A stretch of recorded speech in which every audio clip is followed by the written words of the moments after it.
Hello and welcome to And the Runner-Up Is. This week on the show, we're talking the 2000 Best Actress race at the Academy Awards, where Julia Roberts won for her performance in Erin Brockovich. But why did she beat fellow nominees Joan Allen, Juliette Binoche, Ellen Burstyn, and Laura Linney? We'll explore all this and more today on the season premiere of And the Runner-Up Is.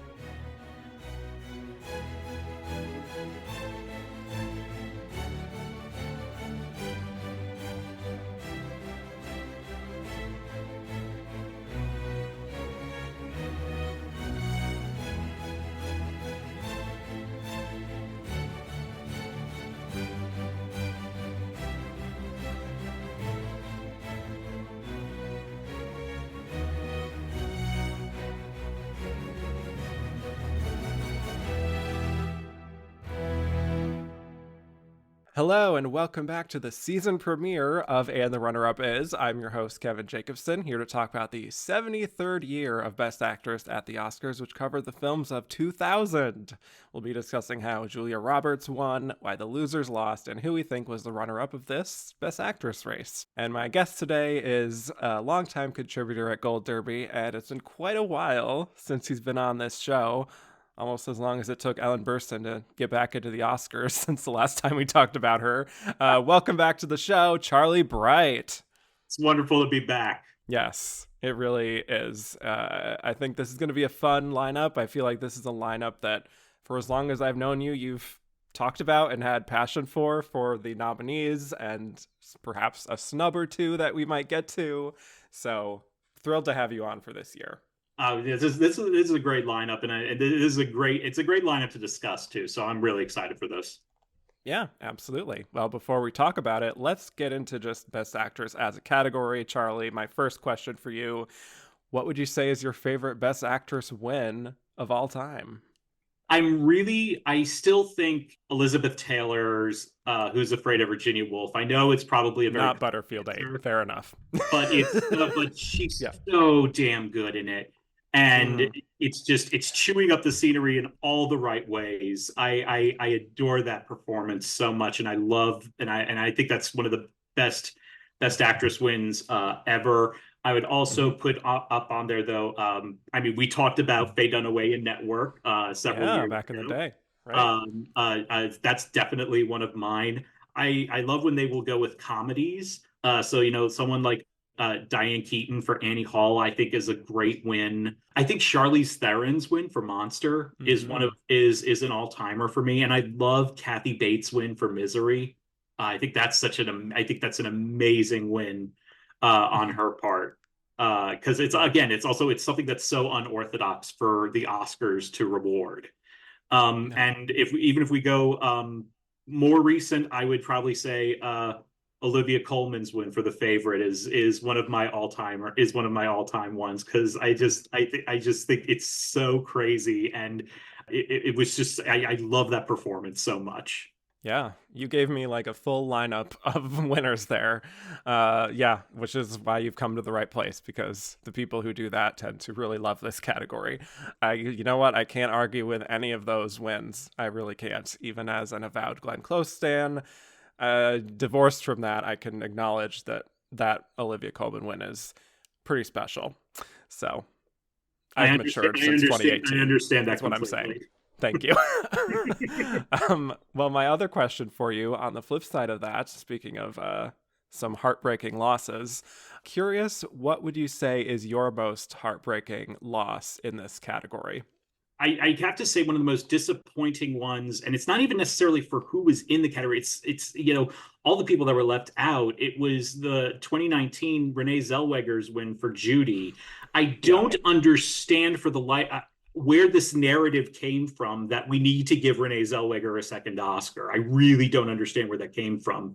And I also feel that that's an incredibly weak Best Actress lineup. If it were me, I would only keep Scarlett Johansson in Marriage Story and Saoirse Ronan for Little Women, but I would throw in there Awkwafina for The Farewell, Lupita Nyong'o for Us, and Alfre Woodard for Clemency, and that would be an all-timer lineup. I'm trying to think of some other ones that I was like really really hoping for someone, and it just didn't happen. I kind of feel like I was really rooting for Gabourey Sidibe for Precious Yeah. in 2009, and actually in 2002 I was really rooting for Julianne Moore in Far From Heaven. I remember seeing that in the theater, and just her, I was absolutely blown away by that performance. And I thought that I watched that, and that was one of those things where I just went, well, she's going to sweep this whole thing. No one's going to beat her. Yeah, actually, that tends to be a thing that happens when I watch movies by Todd Haynes. Is that like I will just watch something and be like, wow, Julianne Moore, she is going to take the season. Kate Blanchett and Carol, she's going to win her third Oscar. Yeah. Natalie Portman and Julianne Moore in May, December, locked and loaded. It's about actors, but then the industry is like, actually, this is a little too close to home. So I think that's why they kind of backed off of that. But yeah, I could definitely relate to that feeling. But yeah, I agree with all your picks there too. So we're in total agreement so far. Let's see how long this lasts. Uh, yes. Well, let's talk about People listening are going, we paid for blood. yes, none of this getting along bullshit. All right, let's talk about this year at the Oscars. The 73rd Academy Awards nominees were Joan Allen in The Contender, Juliette Binoche in Chocolat, Ellen Burstyn in Requiem for a Dream, Laura Linney in You Can Count on Me, and Julia Roberts in Erin Brockovich, with the winner being Julia Roberts. So before we get right into this, just curious for you, what are your overall thoughts on this lineup taken as a whole? I actually think this lineup is pretty stellar. I don't think there's a bad performance in this bunch. I don't think there's a performance that I would say should not be here under any circumstances. Are there ones I think maybe I would take one, put something else in? Yes, but still, all fantastic performances, and probably one of the best. I would say among the top tier lineups of my lifetime, at least. High praise, high praise. Excited to get into it then. Yeah, and having just watched all of them again, I can honestly, Right. because I thought that a couple weeks ago, and you never know when you watch something Yeah. again how it's going to hold up, especially if you haven't seen it for like 10 or 20 years. Mm-hmm. And as was the case with some of these, and I will say that they are all fantastic performances, and I really do love this lineup. Yeah, well, for me, I'm just going to say that I'm very excited that we finally arrived at the 2000s, which is when I first started following the Oscars, and many of us, many listeners as well, taking it very seriously. So it'll be fun to start talking about some firsthand knowledge and some memories of some of these races going forward. You look at this year, and a lot of the discourse tends to boil down to Julia Roberts being this very dominant winner who swept everything. But a lot of people believe that another nominee here was robbed, that being Ellen Burstyn. It'll be interesting to kind of explore whether we think she was maybe the runner-up or if some revisionist history is going on there. But when you kind of look at the lineup on a more thorough level, I do think in terms of just also the quality of actresses here, this has to be like one of the best just 5 actresses in one category that they've ever nominated, maybe, just in terms of career. Absolutely. No question about it. These Yeah. are all ones where you just basically you could truly put like the word queen before any one of these women, Yeah. and you wouldn't get a single complaint about it. Absolutely. Yeah, I think every single one of them is either, well respected or just well loved or seen as underrated. And I think they've all definitely just proven themselves over time. And again, I think this is a year where I feel like it's almost impossible to even distinguish like who was better because all of them are doing such different things, very different styles. We have this sort of biopic legal drama. We have this harrowing psychological horror movie. We have this sort of light Sunday matinee of a movie you go to your grandparents with. You have a political drama, and then you have this sort of character study here, and it's again sort of hard to even compare them. Are there contenders that weren't nominated who could have filled some of these slots? Yes, but I think pretty much all of these nominees have solidly held up 24 years later. So excited to break it down, especially once we get to the last few here. So shall we get started? I think we should. Yes. All right. Well, we're starting off with Joan Allen in The Contender. So here we have our first case of a supporting nominee or winner getting their only Best Actress nomination this year. So Joan Allen, just to introduce her here, she was born in Illinois. She got her start as a stage performer, and she eventually won a Tony in 1989 for Burn This. She has some film work in the 80s, like in Peggy Sue Got Married, Tucker the Man in His Dream. But in the 90s, it was really when Joan started to establish herself as this very strong, in-demand actress, especially in the mid to late 90s when she had this incredible string of movies, including Nixon and The Crucible, both of which she earned supporting nominations for. The next year, she was in The Ice Storm and Face Off. 98, she's in Pleasantville, so she's really hitting that late 90s period, hitting her stride, getting stronger and stronger roles, higher billing, and here she is in The Contender, which the writer-director Rod Lurie actually wrote specifically for her in mind because he wanted to work with her. Simple as that.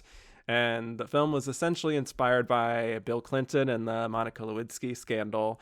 There's even a reference to that in the film itself, which kind of took me out. But it The did Contender... it did for me too, because yeah, it's like, I was like, oh, we're in that universe. well, it did for me too, because I was watching it, and this movie came out in 2000, like right around the time of the 2000 election. I know. So we're in a universe where it's post Bill Clinton, but it's right now, but it's still like the Bill Clinton stuff has happened. It was one of those things where, especially for a political junkie like me, I was just like, whoa, wait a minute. Yes, this alternate timeline. So The Contender is a political drama about the president, Jackson Evans, played by Jeff Bridges, having to select a new vice president after his vice president dies. So everyone wants him to select this Governor Hathaway, played by William Peterson, who has a lot of positive press after trying to rescue this woman from drowning. But the president wants to select Lane Hansen, played by Joan Allen, a senator who would be breaking the glass ceiling as a woman. And as we see through these confirmation hearings, there's a sex scandal from her past, which causes some obstacles, mostly steered by Sheldon Runyon, great political character name, played by Gary Oldman, the chairman of the House Judiciary Committee. So yeah, let's jump right into it, Charlie. You have a political drama to talk about, which, as long as I've known you, is kind of your specialty. So thoughts on Joan Allen overall and her performance here? She's so great in this movie. She is the scene that I always think of. It's the scene where she volunteers to Sam Elliott and her and Jeff Bridges are in the Oval Office with her, and Sam Elliott's just basically like being very blunt, but kind of brash also about the situation that she's in, and she, without sobbing, these tears just come down her face, and you could tell it's killing her. And she says to the president, "If you want me to drop out, I will." And that is, I think she's incredible in this, especially with the end, with the catharsis of why she is she stuck to this position of not dignifying these questions with an answer.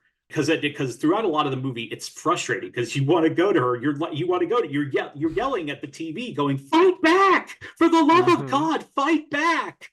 Yeah.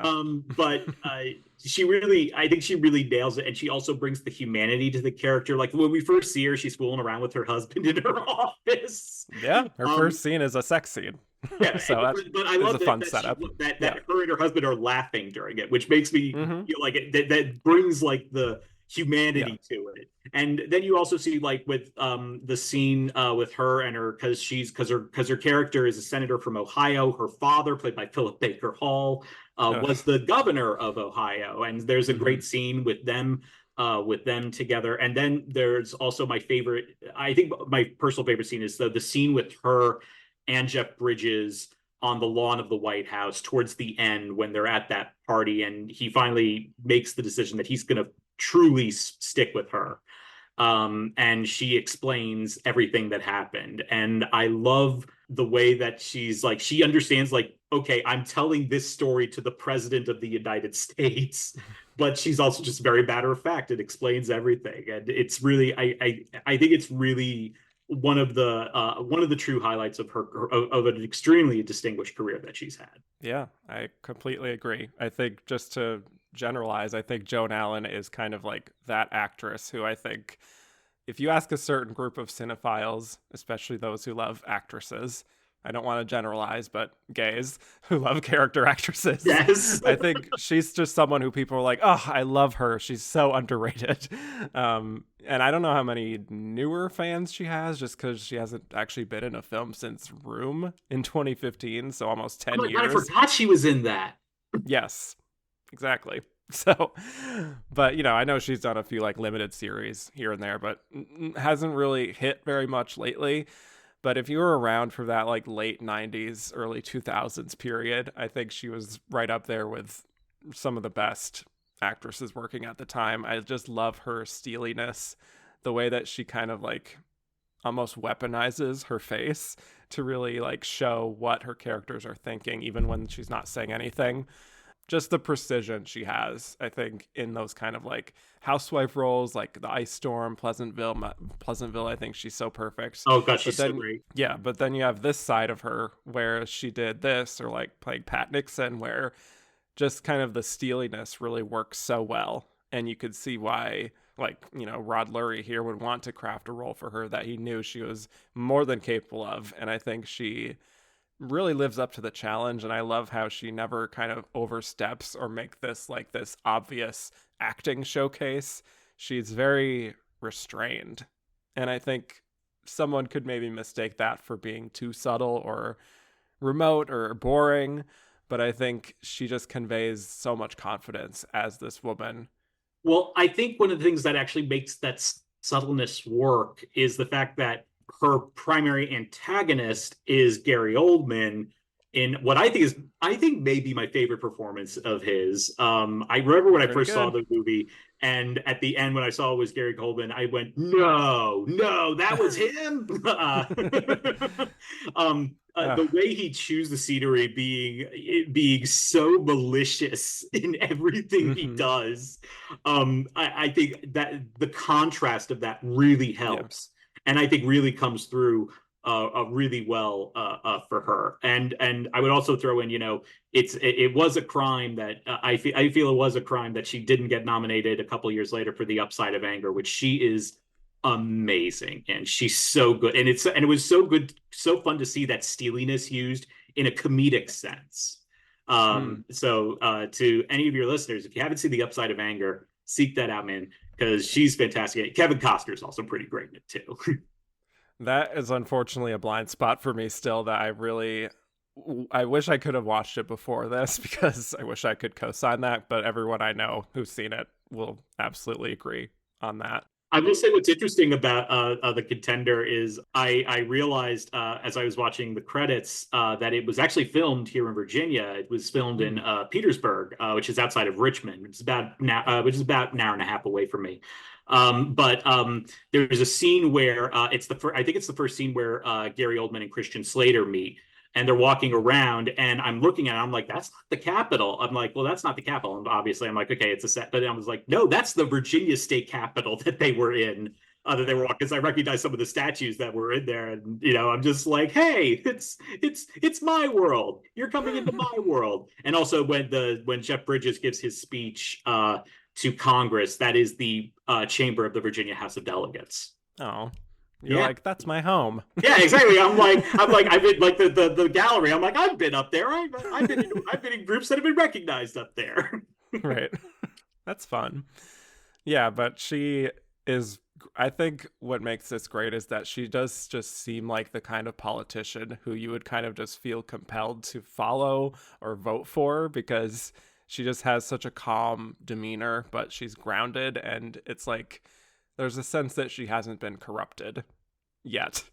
And it's like she's so in the pocket with that side of the performance. But then the other part of it is just her having to deal with this incredible pressure and showing in those little face cracks and her kind of like stopping herself from getting too emotional, especially in those hearings. And it's just very strategic how she chooses to conduct herself. But it doesn't at the same time feel calculated in her performance. I think she just kind of sinks into the role very nicely. Yeah, it feels very natural. It feels Mm-hmm. very natural, and it feels like what you might see of if you were watching C-SPAN, which I know no one does, but it feels like it did feel like you were actually watching, hearing in terms, especially in terms of how she was trying to control herself. Especially with I especially think with the abortion questioning that Oh yeah. happened. It's intense. It's tough, and those scenes can be tough to watch, but she really does carry them in almost every single way. Yeah. Actually, one thing I did want to mention is there are times watching it, because this was actually my first time watching this one, where it could feel like she isn't always given the opportunity to fully explore how she is dealing with all this. And I think the film does tend to sort of hold her up a little bit in a way that doesn't allow her to be fully dimensional at times. Like, we don't get a lot of private moments necessarily. It's very much all just kind of eyes on her and her having to, rise to the occasion, that sort of thing. Personally, I think it would have been interesting to see her just in private and sort of letting loose and kind of like letting out those frustrations a little bit. But what do you think about that? I can understand that, but I think I think that it also just emphasizes kind of where you were going, in that it's the restraint that really makes that performance, and I think Right. a scene like that probably would have lifted that restraint, and I think could probably still be good, but I guess for some other people that they might feel like it's too much, catering to something. But I Mm, still, but I think it might have been worthwhile to have at least one scene like that, yeah. or what, or one, Just one. because there are a couple, like the one with her father, Yeah. and but it's still, but that still has that air of professionalism, since her father was also a politician. Right. So, yeah. I don't know if it would have helped the movie a little bit, but it would have helped me enjoy the full dimension of this character, perhaps. But anyway, yeah, just for me. It goes back to those hearing sequences that tension of her mannerisms being cool, calm, and collected, but also very self-conscious, knowing her dirty laundry is being aired out, and like one wrong move, one wrong statement could just destroy everything. And I think those little slips, like when she puts her left hand up instead of her right hand when she swears to tell the truth, Oh yeah. or just, again, like keeping all those emotions buried, as Gary Oldman is just like describing everything to her and to everyone and going into great detail and just embellishing things, of course. I think she just says a lot without saying much of anything, really. Yeah, no, I'm absolutely with you with that. Although I think I forgot about the whole atheist thing in there, Yeah, where that's where interesting. not only does it, where she actually publicly says, I'm an atheist, and I don't think we've ever had a senator who's publicly. I think we've only had one non-religious member of Congress in our time, and that was Pete Stark of California, but that was from over 20 years ago. I think that Runyon character would have made a lot more. Hey, I mean, they did make some over Yeah. it, but I think they would have made a lot more of a fuss over that. Yeah, agreed. Look, she's a trailblazer. What can we say? Um, yeah, but her moment of also like losing her cool a little bit is really good when he does accuse her of supporting abortion, which he kind of frames, of course, as these kinds of politicians tend to do, as murdering babies. And she like almost goes off on him, but then she stops herself. Well, remember that person had the dirt that the Runyon's wife had had an abortion, and you Yeah. could tell, like, she had it. She had it, and that was the one Mm-hmm. point where I'm just like, no, you should have gone down that road. And Yeah. you could tell you could see it in her face, like she's going, should I play this card? Should I not? And she ultimately decides not to. And I guess it does give her character that remain of dignity to it. Mm-hmm. Right. And then one other scene I really love is just when you can also hear just the wavering in her voice when her former best friend comes forward about Lane having an affair with her husband, and she makes that statement to the press where she says, "I deeply regret causing Cynthia pain." And it feels like she's getting closer and closer to the edge, and you can tell that she's just worn down after a while, when she's also after that like meeting with the president and Sam Elliott, and she just is like, "My personal life and my past are just that, but I will do whatever you say." Yeah, that scene, Mm-hmm. and the scene with her with Cynthia's testimony is really heartbreaking, and Yeah. it really is something that it's, we have heard of these types of politicians that have done this, that have tried to, re-enter politics with the mistress who's now the wife. I think Mm-hmm. the one I always think of is Mark Sanford of South Carolina, who had the Argentinian mistress, who he married and then got back into the halls of Congress several years afterwards. Um, Go figure. but yeah, but I mean, it was interesting to see that, and I thought that was, yeah, and and you could tell it's one of those things where, she loves her husband. She doesn't regret that for a second, but she does regret that the pain that she caused her. Yeah. Again, she just has such a even keel and a maturity that you just do kind of want to trust her. And you could feel the film kind of being almost in love with her in that way. Not in a like totally idealistic way, but just like, this is kind of what a politician could be, I guess. It's very West Wing to me in that sense. It does. It feels like it felt like West Wing without the lionization of the politician. Exactly. And also maybe not as many proud of itself dialogue necessarily.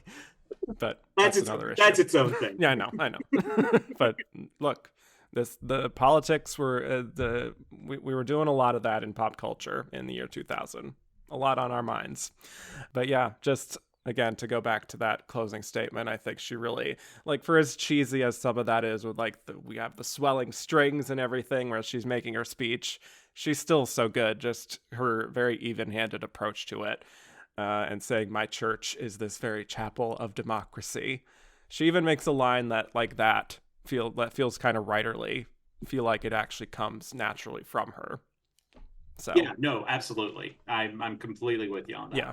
So great performance, and I'm glad that the Academy acknowledged her, because I feel like this is a little bit one of those performances that could have gone under the radar, because there is that kind of stoicism to it, and she doesn't have as many overtly shouty moments or crying moments necessarily, but that's just what makes it great, is that she's able to keep all that restrained and you still understand who this character is. So there you go. We love you, Joan Allen. We miss you, and we want you to come back, please. Please.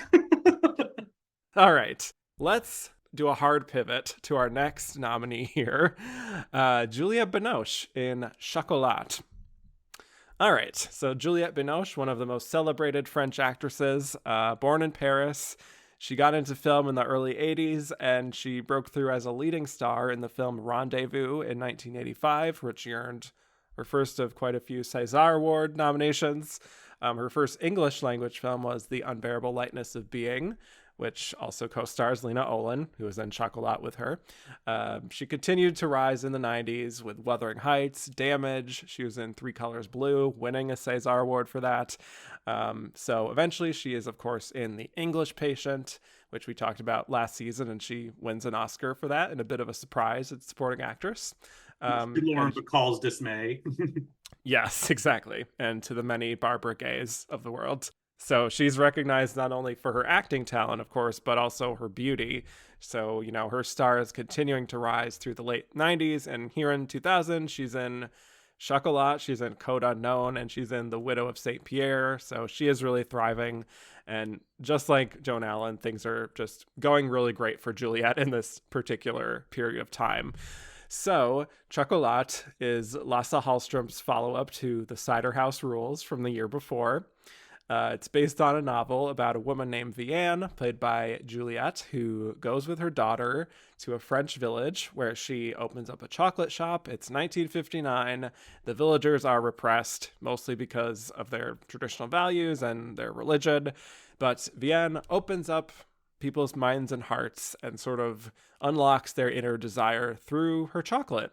And so she befriends this aging woman played by Judi Dench, and also this other woman who's being abused by her husband, Lena Olin. Most of the conflict is kind of about her trying to thrive in this very strict village, especially as she gets into conflict with the mayor, played by Alfred Molina, who does not like her influence over the town and her dastardly chocolates. So, During Lent of all times. God forbid. Yes, literally. So let's talk Chocolat. This is a controversial one because it's a Miramax film, and I think a lot of people cite this as kind of like one of those prime examples of Miramax and Harvey Weinstein's influence, perhaps. But Juliette Binoche, I mean, one of the most respected actresses working today, getting her first and so far only Best Actress nomination here. So, thoughts on Juliette and Chocolat? I mean, the movie is this was my first time watching the movie since I saw it in 2001, which I think was like the day before the Oscars, actually. Oh boy. It was a Saturday matinee with my mom. That's when I went. That's when you got to see it. That's why when you said Sunday matinee, I was like, oh, I am back there already. That's like a Ratatouille moment where you're just suddenly back to childhood. Exactly. Yeah. And I think the movie is incredibly charming. It's a wonderfully charming movie. Maybe it shouldn't have been nominated for Best Picture, but the movie's wonderfully. But I think the movie's wonderful, and I think she's fantastic, and she's central to that reason why she has. It's the way she carries herself and her beauty. She makes it look so effortless. She also has one of the most wonderful smiles of any actress. I finally noticed this when I was watching The Taste of Things, which there's a thing with Juliette Binoche being in movies that you shouldn't watch if you're really hungry. Right? Yeah. But she really does, and she looks, and she said that she still today looks just as good as she did 24 years ago. But yeah, I think she's wonderful. I think it makes sense that someone like her would portray this character because she really does. You see the efforts she's making to really reach out to the people of this village, but she does it. But it's not too overt. She's trying to play her cards right so that she warms herself up to the town, but doesn't like go too far with it. I love the scenes with her and her daughter. And I love the way I love the scenes with her, Judi Dench, and Lena Olin in the chocolate shop, just basically gossiping and just having fun talking with each other. Those are some of my favorite scenes of the movie. I think she just is so I think she's so wonderful in the movie. She really is. Yeah, I mean, Juliette Binoche is obviously an incredible talent. I love how she it feels like she's really crafted like this career that allows her to be like, I'm going to do my French cinema, I'm going to do my Hollywood films once in a while, my commercial films, and just like balancing all of this and being so well respected. Her face continues to be so expressive, and she just has a presence, I think, that is very watchable in so many films. And kind of like Joan Allen, she doesn't ham it up necessarily to be compelling. And I think it is funny to me personally that for all the great leading roles she's had over the years, Three Colors Blue, Cachet, Certified Copy, Clouds of Sils Maria, Let the Sun Shine In, I guess Taste of Things, if you want to count that as leadish. That Chocolat is still her only Best Actress nomination at the Oscars. It is just funny to me. And it's not like this is a bad performance necessarily. It is again, a perfectly nice film to watch on a Sunday or Saturday afternoon. I have to say, I don't see this as a particularly outstanding performance that needs to be nominated. I think she does fulfill the role well as this outsider who's coming to town, shaking things up, kind of a standard plot, but her presence does have this great earthy kind of quality to me. I think she makes it feel very effortless, to your point, just the way she shows how she is just this kind of independent spirit who doesn't go along with the tide or anything. Like, she's opening up during the season of Lent, and it doesn't deter her, like when Alfred Molina kind of brings that up. but she's also not unfriendly at all. Like, she just has this very easy tone and a confidence just in her own skills as an artist that is just very attractive. And you see why people would be so drawn in by her, not just by like all the, her great chocolate and everything, but just to be in her presence. So I think for me, it's just not the biggest acting challenge in the world by any means, but you do have to believe her as this woman who is just going to go in and wield that kind of power in a way without being commanding necessarily. Kind of like Joan Allen, sort of, in that sense. And I think it really comes across with the scenes with her daughter. Sure. Those scenes is where it really, and with Lena Olin, I think particularly. I think Yeah. I think that's where it really comes across in terms of that grounded nature. Yeah, the whole plot line with Lena Olin, I think, is actually my favorite element of the film, and I kind of wish that Lena had more of a chance of being nominated because I think personally she's best in show here. I will second that. I will second that. Yeah, I think she's incredible in the movie. yeah, but that's where you see Juliette and where her sensitivity really comes into play, and is just like taking on that more graceful tone as she talks to her and gets her to come out of her shell a little bit. Like, you can really see how well she works with people and is constantly adjusting her tone in order to kind of like help them or to get by.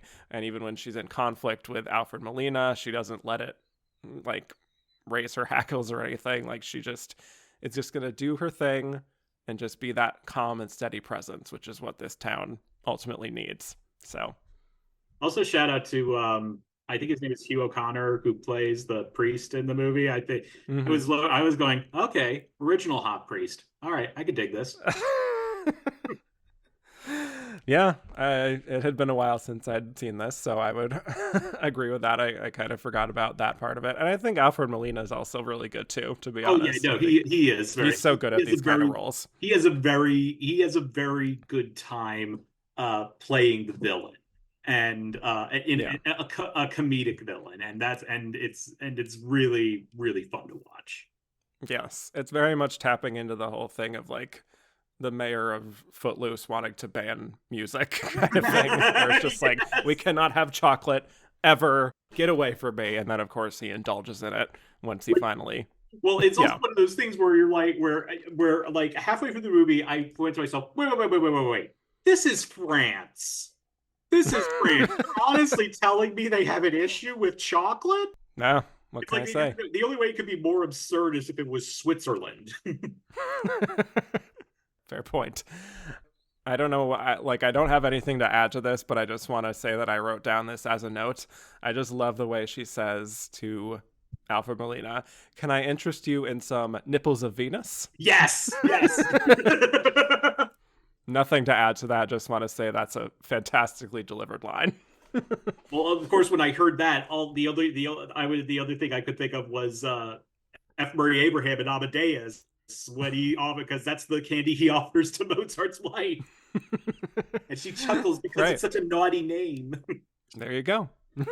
And part of me is also Exactly. going, okay, next time I'm in a chocolate shop, I'm gonna have to find those things because I've never had them before, and they I sound know. then look delightful. Right? Exactly. Ugh. Just turn up on um, Juliette Binoche's doorstep, going, "Can you make this for me?" yes. Bring me your nipples of Venus. And she'd be like, I will telephone the police. Um, anyway, I also do think her chemistry with Judi Dench is really sweet and very natural. And you just see, like, when Juliette is in a scene with Judy, how much she respects her and just has like such a fondness for her, which I think makes you believe their friendship as these characters. I think there's also a thing too because she's also not as long as Judi Dench has been, but she's also a veteran actress, and I think there was also you could see that they really enjoyed it was one of those things where you could tell they really enjoyed acting with each other and playing with each other as actors, and Yeah. those are scenes I just love watching. Yeah, they go down easy. Yeah, which is why, like, even though again I don't really think this is a nomination-worthy performance. I don't necessarily want to like beat up on it either because it's perfectly lovely as a performance. And I remember when after the nominations came out, and it felt like Chocolat was everyone's favorite punching bag. Yeah. Like the one thing I'll never forget was the day of the Oscars when I was watching. This is back when Joan Rivers did the red carpet on E, Oh. and it was right at the beginning when they're still like waiting for people to get there. And I think the first person she interviewed was I think his name is Robert Nelson Jacobs, the writer of Chocolat, and she talks to him for like a minute or two, and then literally at right as he's walking away, she goes, "Oh, Chocolat, I hated that movie. It was so terrible."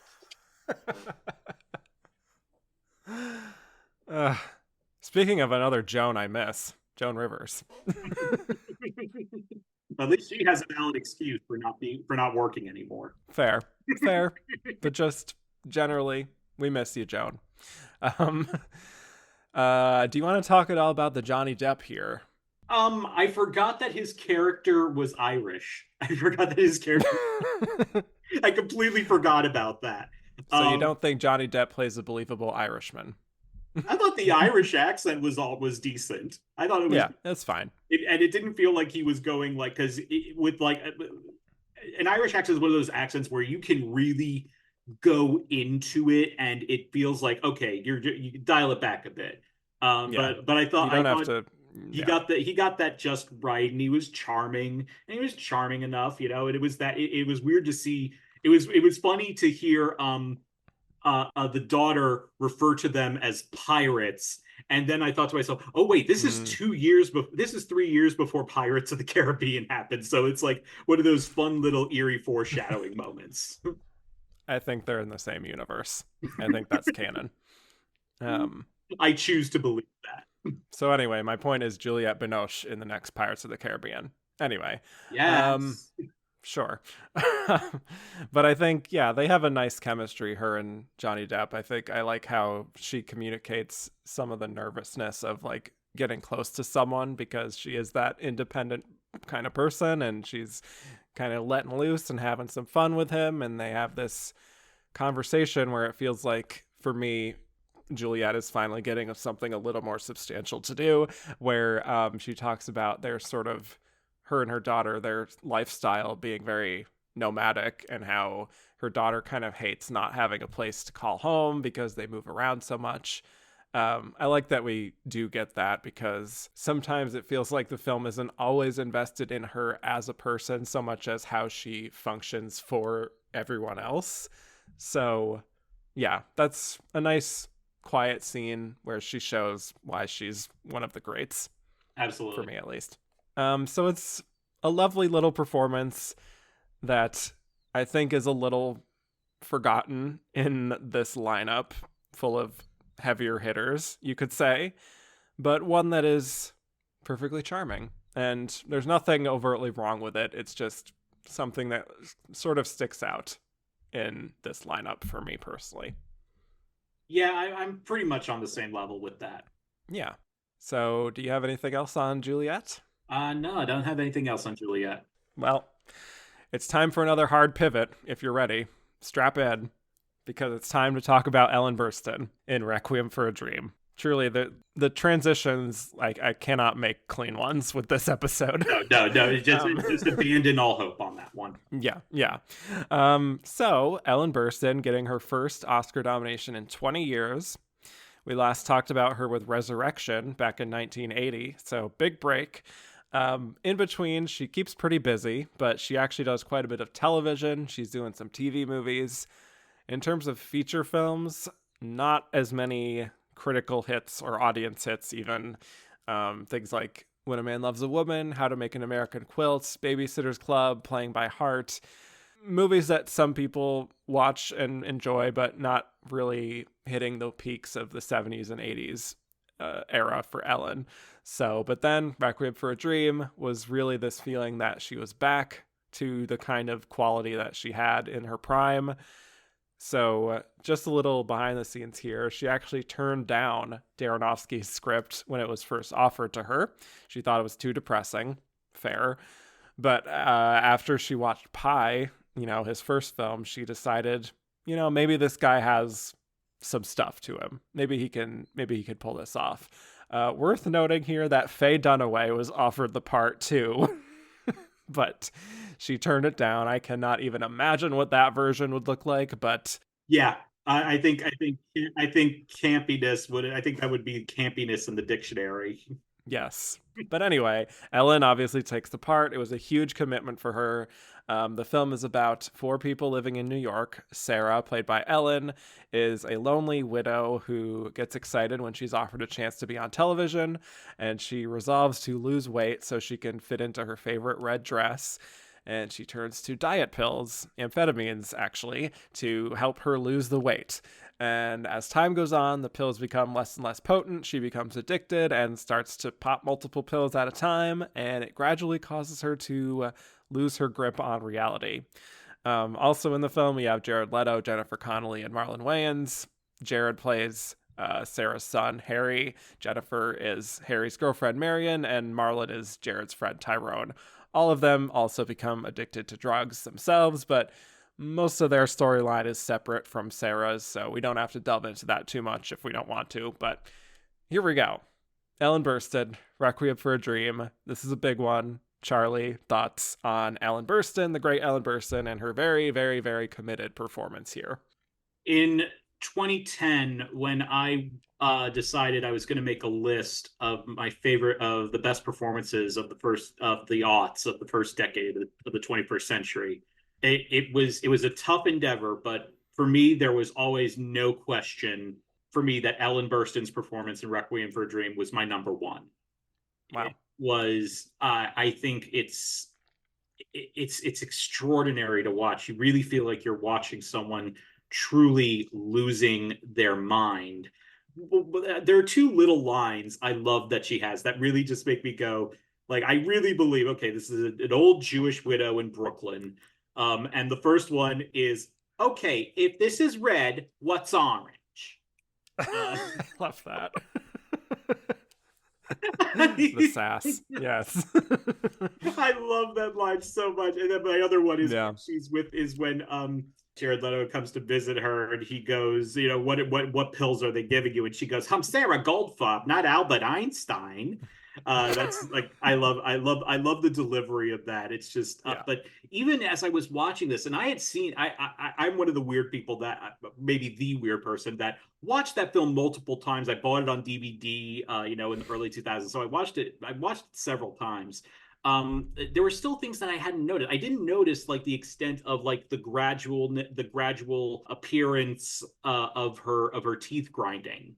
That really, and Yeah. it really just took me to, and she really just chews the scenery with it of going from this old kind of forgotten woman, whose son and his friends are deep in their own addiction.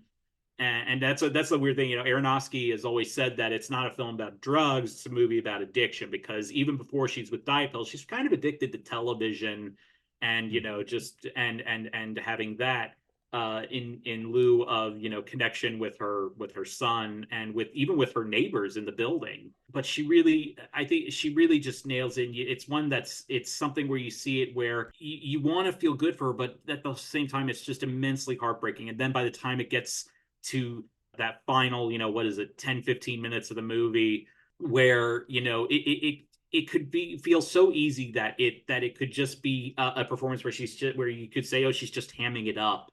But you really do feel this is someone who really believed in what she wanted, and this idea. I think it's because I also think it's interesting. She never says the name of the show she's going to be on. It's never the name of the show. It's just, I'm going to be on television, which is like, it doesn't even matter what it is. That's all that matters. And the reveal at the end of what she looks after, she's been force fed, after she's been given electroconvulsive therapy. Thank you, Dr. Ben Shankman. Right. She's when her friends see her, and I love that they go to the friends' reaction first, and then they show her, and she doesn't, and her hair's cut short, and she is just, you just see her and she's drained. she's just drained of everything, but and yet she still will live in the fantasy because that's where she's most happy. It's a performance that's incredibly heartbreaking. But it's like you said, it's one where she's incredibly committed. That Burstyn was Mm-hmm. incredibly committed to this performance, and I think it shows. And I really think that she just it's an all timer for me of any Yeah. performance, male or female. Well said. Yes. I also have a lot to say about this one. So, first of all, what was interesting about watching this performance again is that I actually just finished reading her memoir, which is called Lessons in Becoming Myself. And a lot of it is kind of about her trying to find meaning in her life and just like looking for spirituality. And she also talks very extensively about her relationship with her husband, Neil, who actually dealt with a very severe mental illness.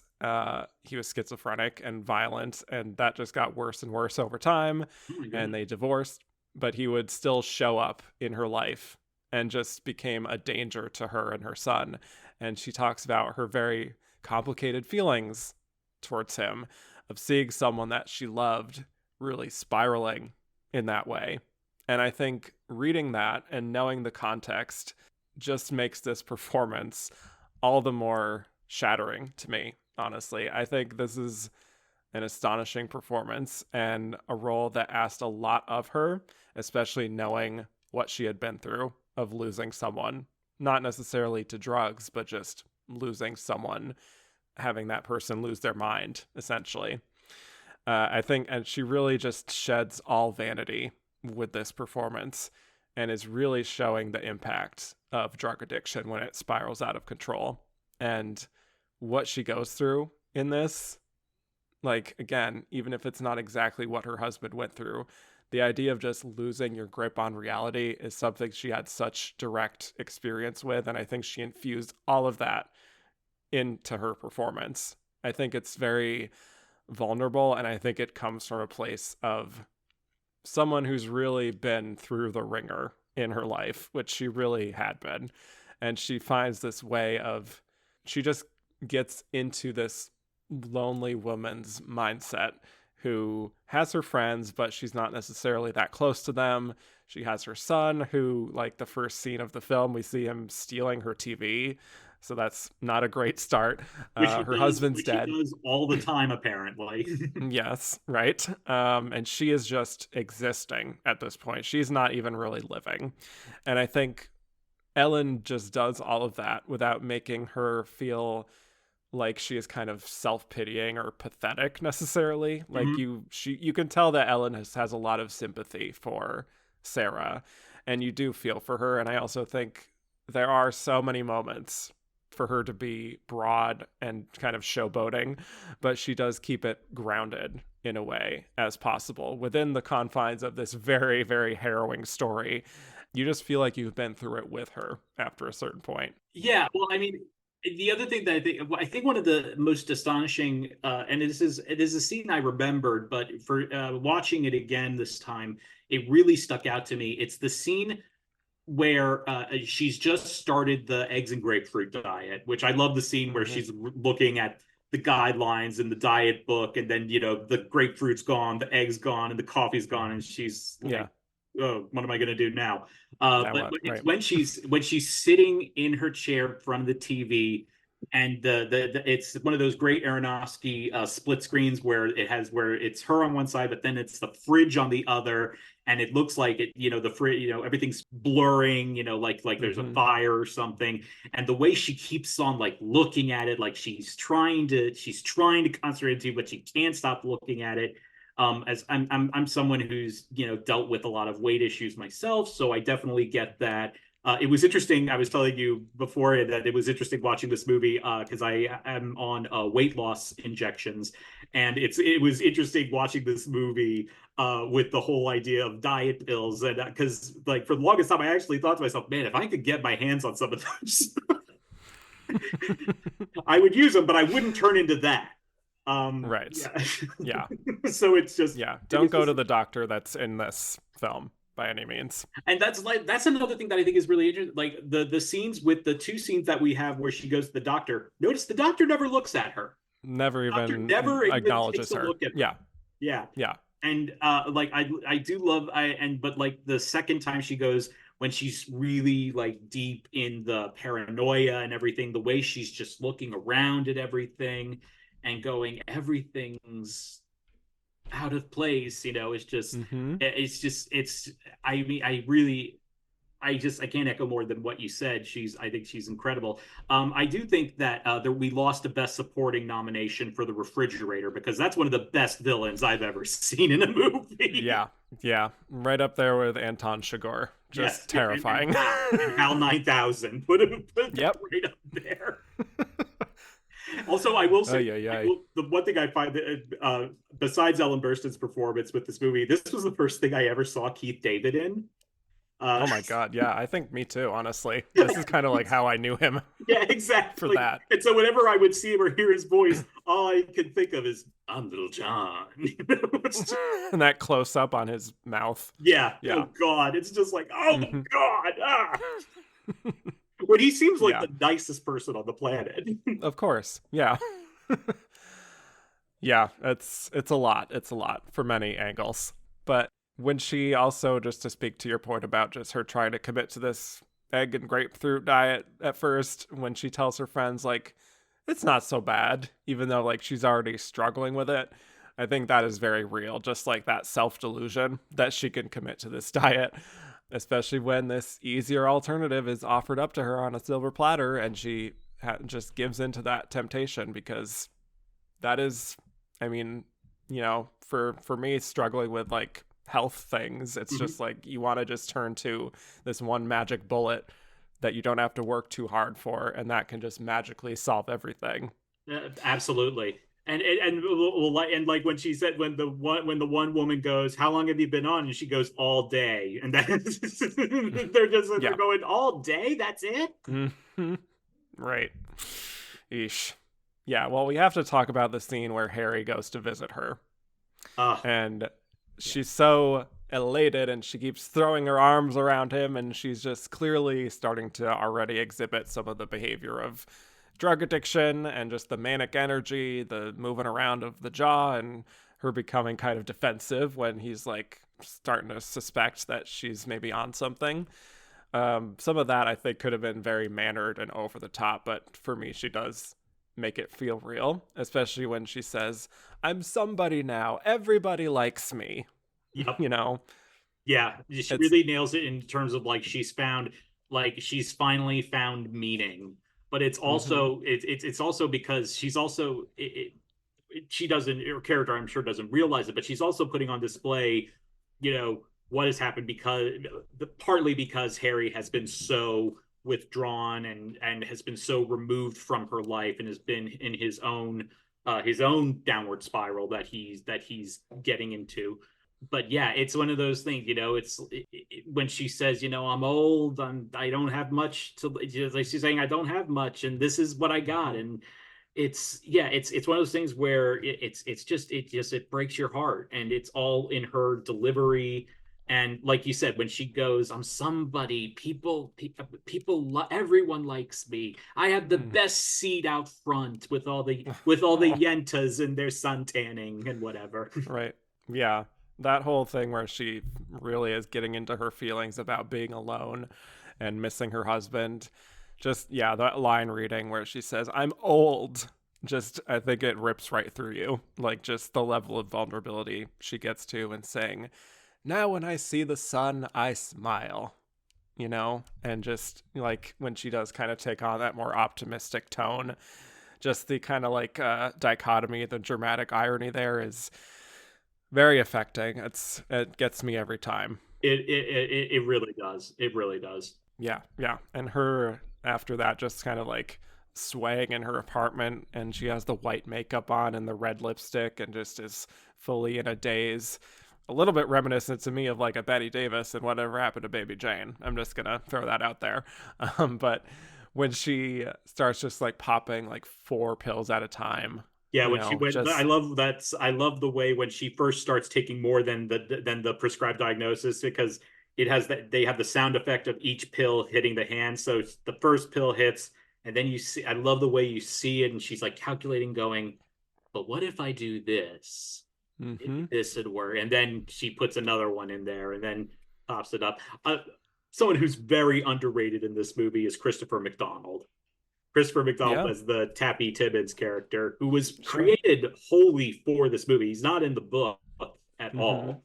Um, Yeah, but I think is just the perfect sort of personification of that motivational speaker, self help type person who who other people can believe in, but at the same time you're just a sleazeball. absolutely. By the way, just Yes. one other interesting thing about that, the scene when Marlon Wayans is in prison and he's working, the guard that's taunting him is the author of the book Requiem for a Dream. That's Hubert Selby Jr. Oh, I did not know that. Yep. That's fun.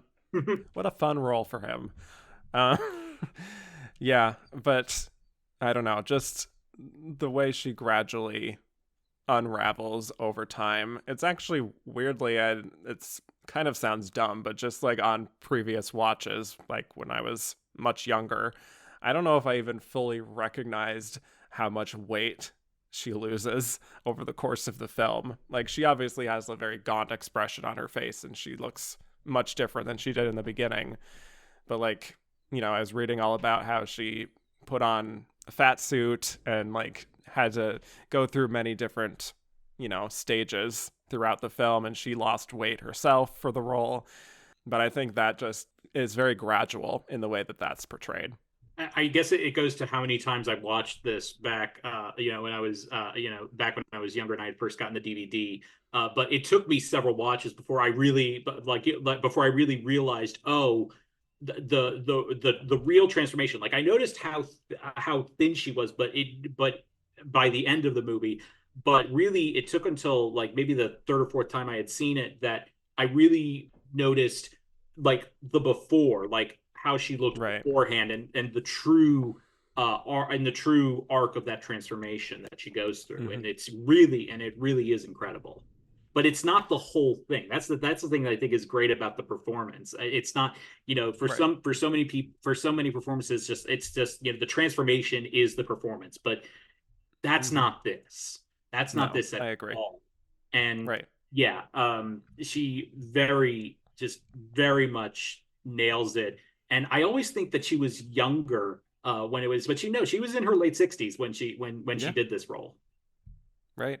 Yeah. And doing just not to like do the whole thing of like hailing an actress as brave because that gets very oversaid, but in this case I think very much so for someone who has been in the public eye for decades and decades and taking on this role in her late 60s of really letting it all hang out there. I do commend her for. And it really feels like, because I didn't know that, I didn't know like what you had said about her not doing much film work between since Resurrection, her nomination in 1980, and Mm-hmm. now and this film. But it really feels like this one was like kicking off like this amazing latter half of her film, specifically her film career, because after Yeah. this she had Divine Secrets of the Yaya Sisterhood. She would, be in, Law and Order SVU, Political Animals. She had other TV things, and then still working, doing that. We all thought a lot of us thought she was going to get nominated in supporting actress for Pieces of a Woman. She has that incredible monologue.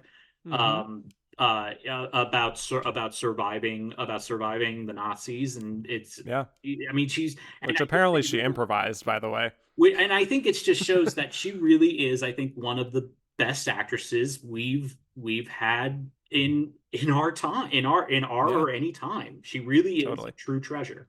Yeah, absolutely. It's really, really astonishing to me to watch her in this and how it still holds up. To go back to that scene of her hallucinating with the fridge moving forward to her, really horrific. Just watching her descend and just seeing herself in the red dress on the television and then appearing like as a hologram in her house and just like the And then host, obviously. I love when literally when the walls literally come apart and she's in there. Yeah. And I think it also speaks to Aronofsky's direction, because I think it's one of those things where she brings it, but the way that Aronofsky directs it really enhances that performance. Yeah, And they're in especially when conversation. she's Yeah, truly losing it, and that scene, like you said, with the fridge, that's a scary, scary scene. I yeah, remember the first time I watched that, I was hiding under. I was 14, I think I was. I was hiding under a blanket watching that. That was so yeah. terrifying. But yeah, just of course she does keep descending and rambling on the subway in this way that's just like, oh god, it's so uncomfortable to watch. I'm surprised. I remember when the Oscars actually came around, and because I hadn't seen the movie when the Oscars actually happened. I saw it afterwards because that's when it came out on VHS because I didn't have a DVD player at that point. Uh, Wow. um, uh, and I remember I remember the clip they showed. It wasn't her on the subway, but it's her when she gets to the office of the television people. Yeah. I'd be like, I don't even want the prizes. I'll give them all away. Yeah. I was just like, oh my god, this movie looks insane. What is this? And, Right. and why and where can I watch it now? Yes. Why am I so intrigued by this? Yes. Exactly. Also, I just Yeah. want to say, I think I find it so interesting that Pi was that she actually watched it because Pi was Aronofsky's first movie. Mm-hmm. That she watched that and she watched it and she said, "Oh yeah, I'll work with this guy." Yep. Yeah, Maybe he's it has to legit. do with the fact that he made a movie about Jews controlling financial secrets. That's not really anti-Semitic, Sure. which Yeah. is something which is a No, yeah. really tall order. But I think he delivers it in Pi. Yeah. Yeah. It's been a while since I've seen it, so I would have to fact check that. It's also fun that the main But guy from Pi is the Jennifer Connelly's therapist in the movie. yeah, And also lots like of I like fun the little. mailman when she keeps on going, "Do you have it?" And she goes, "Sarah, when I have it, I'm gonna wave it around in the air." I know. Yeah, I love that. Of course, the montage at the end is just a lot. It's so much to take in. All the quick cuts to everyone, not just her, and just her wanting to leave the room, just in how much it builds and builds and shows how far they've all fallen. But seeing her going through the electroshock therapy is just so raw, and how helpless she is as they keep doing round after round after round, which technically may not be based in reality, which people Well, have it said was. in that field. But I will be very frank about this. And I had a nervous breakdown my senior year of high school, and I was hospitalized. I didn't go through ECT, but there were people there that did go through it that actually specifically requested it. So it's still mm, an offered. I don't know. Maybe that was 20 years ago. right, It was, but so as far as I know, it's still an offered option for people for different varying things. Although it's still just like it's still one of those things where you just when you first hear about it, you're like, this is still a thing. I thought we moved beyond this. right. Yeah, well, I mean specifically just her being awake for it. Yeah, That part of it is what some doctors have said is would probably not happen if that's this is true. taking Yeah. place now. But still, yeah, very, very, very haunting work. For me, Just the actually, I think the one that actually disturbed me a little bit more, which it's like this is a movie that's just full of disturbing imagery. But yes. it's when she's being force fed through her nose, and Hmm. my mom's a nurse, and after I saw that, I went to her and I said, "Do they really do that?" And they said, "If they can't feed you through the mouth, yeah, they'll go through there." And so I was just like, "Oh dear God, I can't believe this." Yeah, really horrific. And then, yeah, like you mentioned, the aftermath of her seeing her friends and just having that totally vacant expression on her face is something I will never forget. And then the look on her face at the end, when she's in the bed, because they show all the characters, curling up in the fetal position. The Yeah. way that she still that smile she has on her face is kind of terrifying. I think in Hmm. like that she still is content to lose herself in this delusion of being on television in the red dress, even though it would be a touching moment to have her and her son have that embrace, and her saying, "I'm so proud of you, I love you so much," and him Mm, going, "I know, man." It's just isn't there. It's complete fantasy, and it's just kind of it's heartbreaking that she's still stuck in that. absolutely. Yeah, it's a very bleak note to end on, but sadly, something that I think is based in deep reality that people go through. Yeah, I yeah, also, addiction does that. yeah, I also wanted to note not that it has to do with Ellen's performance, but the fact that we do a cut to her friends outside on the bench and hugging and And crying. sobbing. Yeah. Yeah, I think that really also just shows how addiction affects more than just the people involved. I appreciate that that is there for as brief as it is. Yeah, no, it really it's like everything, like the reactions when they're in the visiting room, it adds to the whole effect of everything, and it only enhances Burstyn's performance all the more. Yeah. So, shattering stuff. Not something that I'm throwing on every day. But to your point, actually, I have seen this more than twice. So, what does that say? I don't know. I know a lot of people that probably couldn't even get through half of it. Yeah, including perhaps some Academy members. More on that Probably. later. Okay, anything else on Ellen? We spent quite a bit of time on that one, I but think there's a lot to say. I think I've gotten all I needed to say out about that. Yeah, I'm exhausted. um, okay, let's lighten it up a little bit, shall we? Let's go to Laura Linney, and You Can Count on Me. Laura Linney getting her first of 3 Oscar nominations here. Another one to introduce here. She was born in Manhattan. She studied acting at Brown University and Juilliard, so very well trained. She started out in theater and productions of The Seagull and Hedda Gabler. Meanwhile, she's breaking into film in smaller roles, but relatively prestigious films like Lorenzo's Oil, Searching for Bobby Fischer. She's in Dave.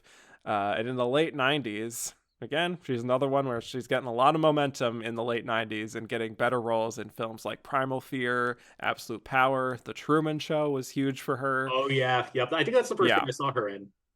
same. Yeah. And then You Can Count on Me comes and really puts her on the map and makes her a very in demand actress. So You Can Count on Me is a Kenny Lonergan production, smaller budget. It's a Sundance darling where it won the Grand Jury Prize. So it's about a woman named Sammy, played by Laura, a single mother working as a lending officer. She and her brother Terry lost their parents in a car crash when they were young. And Terry ultimately became a drifter after a while. One day, Terry, played by Mark Ruffalo, comes back into her life because he needs money to help out him and his girlfriend, and eventually he decides to stay in town and reconnect with Sammy and also become a bit of a father figure to her son Rudy, played by one of the Culkins, Rory Culkin, I believe. That is, yeah, Um, Rory. Yes. Meanwhile, Sammy is dealing with her new boss, Brian, Matthew Broderick, a real fuddy-duddy, who she strikes up an unexpected romantic connection with, even though he's married with a pregnant wife. Complications ensue. So, yeah, let's talk Laura Linney. Thoughts on the great Laura Linney, another great, and her performance here. I mean, I think this is just one of those classic performances of that demonstrates why Laura Linney is the great actress that she is. She carries herself so effortlessly through this role, through both the very trying times and I think one of the things that I love about her character is that her character also is very quick to realize and understand the absurdities of things in her life. Totally. I think it's after I can't remember. I think it's after the first time she sleeps with Matthew Broderick. I think she's driving back and she just starts laughing in the car. She just lets out this, Yes. and it's. I think it's one of one of her best qualities. Laura Linney's laugh is one of the best laughs to hear in a movie. And I think that just communicates it perfectly. Like she's like, oh God, I can't believe I'm actually in this. And we also hear that later when she admits it to Mark Ruffalo when they're smoking a joint outside. I do love that. She goes, "You can just smoke pot." He's like, "Why? Do you want some?" Yes. And that's what she read. That she I love the way she admits. She goes, "I'm fucking my boss." Just like, but she's one of those. She gives such a grounded thing to this, where she's like, it's not like her life is spiraling out of control, but she is trying to keep it all together. And Yeah. the idea of having this more substantial relationship with her brother is something that she really really wants. And like, and that's like at the end, that last scene of her and Mark Ruffalo at the bus stop together is just Mm. beautiful. Like, of her just like really accepting the way things are, but also wishing that it could be different, but also still having hope for the future. Like, she does a great job of juggling all these emotions that the character is having, and all of them just come through brilliantly with her. And I think her performance really is just remarkable. And I love that this was the real thing that kicked off the last 25 years of her career, of being this really in demanding and prestige actress. Oh yeah, absolutely. This is really where it started. And yeah, I love her. I love Laura Linney. I think she's another one who is a total powerhouse. You can tell she's theater trained because her ability to project with that bellow of a voice is so powerful to me. And yeah, even like when she's just laughing, just being like, ha, or just like just making those huge, like guttural sounds. She's so good at that kind of thing. But she also just has that great sort of sarcasm and the wit there that to me, she's just a very smart actress. And I loved a lot of her recent work, especially Ozark. How she didn't Oh win an my Emmy for god. that is I'll never understand. Oh my Wendy god, Bird. I think she had my favorite line reading of the year. I think, can't remember if it was the second to last season or the last season of Ozark. There's this scene where her and Jason Bateman are in a van behind someone, and this guy's not going, and Jason Bateman is just like losing it. He's honking at him, and then the guy in the car in front of them like gets out and is like losing his shit at them. And both Laura Linney and Jason Baby get out of the van. And Laura Linney's at first trying to be peacemaker of the whole thing, and the guy goes, "Fuck you!" And then without missing a beat, she just goes, "Suck my cock, asshole!" I was like, "You were a queen, and you could do whatever you want." I thought but no, she was she was just great throughout all of Ozark. Yeah. The Big C, she was amazing. I was sobbing Mm-hmm. into the limited series No, she yeah. did. They did for that Winning an show. Emmy for that. Winning her fourth Emmy Yeah, for that. winning that Yeah. Emmy, which we were all battling whether we was going to go to Jessica Lange or Elizabeth Moss. And, Yeah. And the Emmys decided that's a secret third thing. Laura Linney. yeah, well, that because they were like, oh yeah, we gave it to Melissa McCarthy that one year, so yeah, let's make up for that. She does have one of my favorite Good lines times. in The Big C when a waiter comes up to her and goes, can we get you anything? She goes, nope, I'm just having desserts and liquor tonight. This is what I mean. Just her ability to deliver a line Yeah. is like second to none. And Yeah. even when she does things that satirize herself, like on last week tonight, where she's not Laura Linney, she's Laura fucking Linney. Or Right. one of my favorites is BoJack Horseman, where she has a very brief Mm. cameo. You know which episode I'm talking about, right? Mm-hmm. And she Mm-hmm. goes, "Oh, but I play my twin, and I have a sex scene with her that's very tastefully done." You know.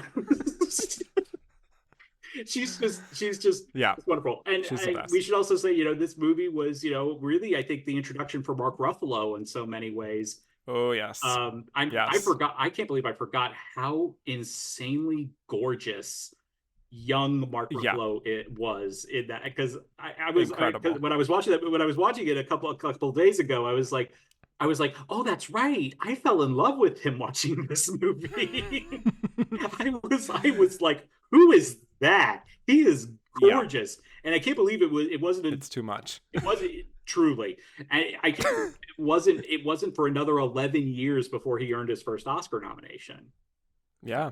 Yeah. For also playing a very hot character. But anyway. Who also has Um that great line yeah. because I love lesbians, and I love when he says that in Kids Are All Right, and you just see him Yeah. going, what did I just say? What am I saying? Yeah, another one who's great at a one-liner. Yeah. Um And what you were saying to Laura Linney's performance, I think it also, the fact that Kenneth Lonergan had been a playwright before he had written this movie, because this was his first movie.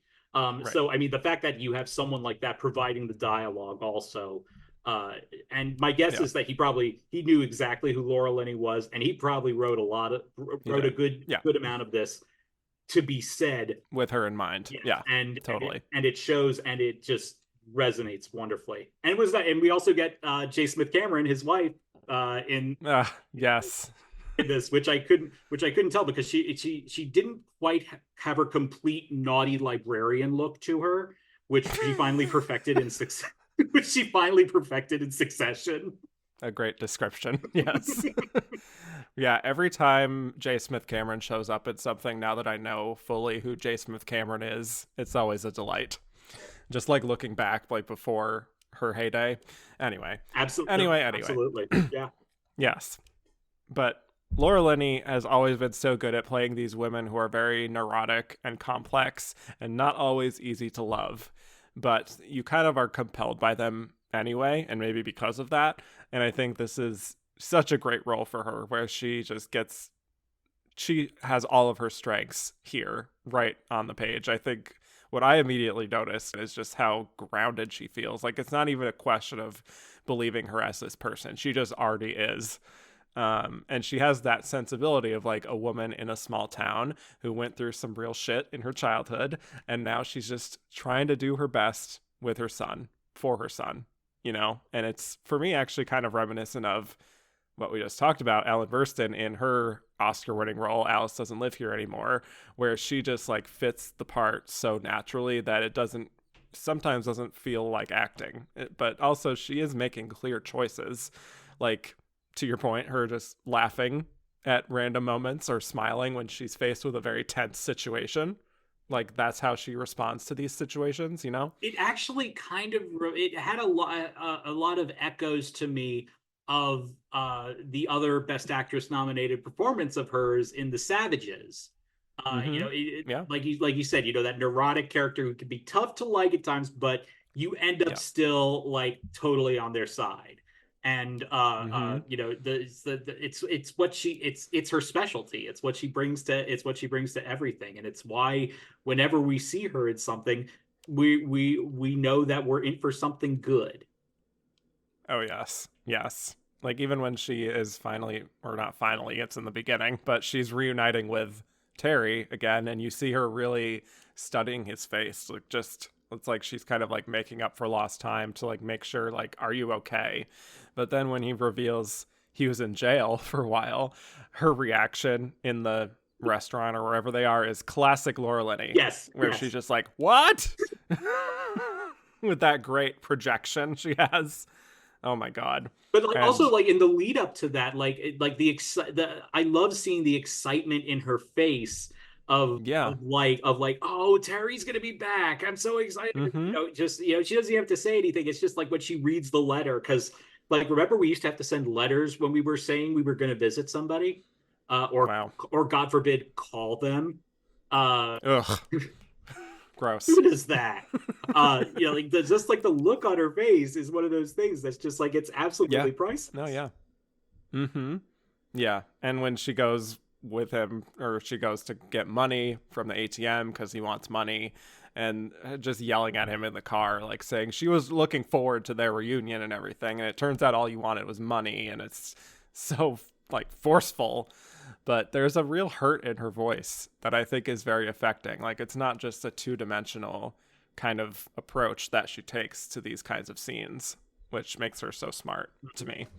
Yeah, but no, she's so good in her reactions, like when Matthew Broderick tells her to tell her coworkers to stop using such bold Stop colors using the on their colors. computer screens. Where you can just see on her face being like, this is a waste of everyone's time, especially mine. And if you've And ever when been she's, in any sort of like corporate environment that sends out an email about that kind of mm-hmm, thing, like yes, even 25 years later, yeah, that still resonates. yeah, big time. Yeah, no, and when she sees Teddy and her son working on the pipes at one point, and they accidentally like spray water on her right as she's going out for her date, and she's just standing there, and it's like almost just like smiling to herself and being like, thanks for that. Just, I think she makes a meal of those kind of smaller moments with that classic sarcasm. And I will say, I do one of my favorite. I think my favorite scene in the movie. It's hard to believe that it is one where she's not in it, but it is Mark Ruffalo and Rory Culkin at the pool hall. Oh my God. Yes. I love that scene so much.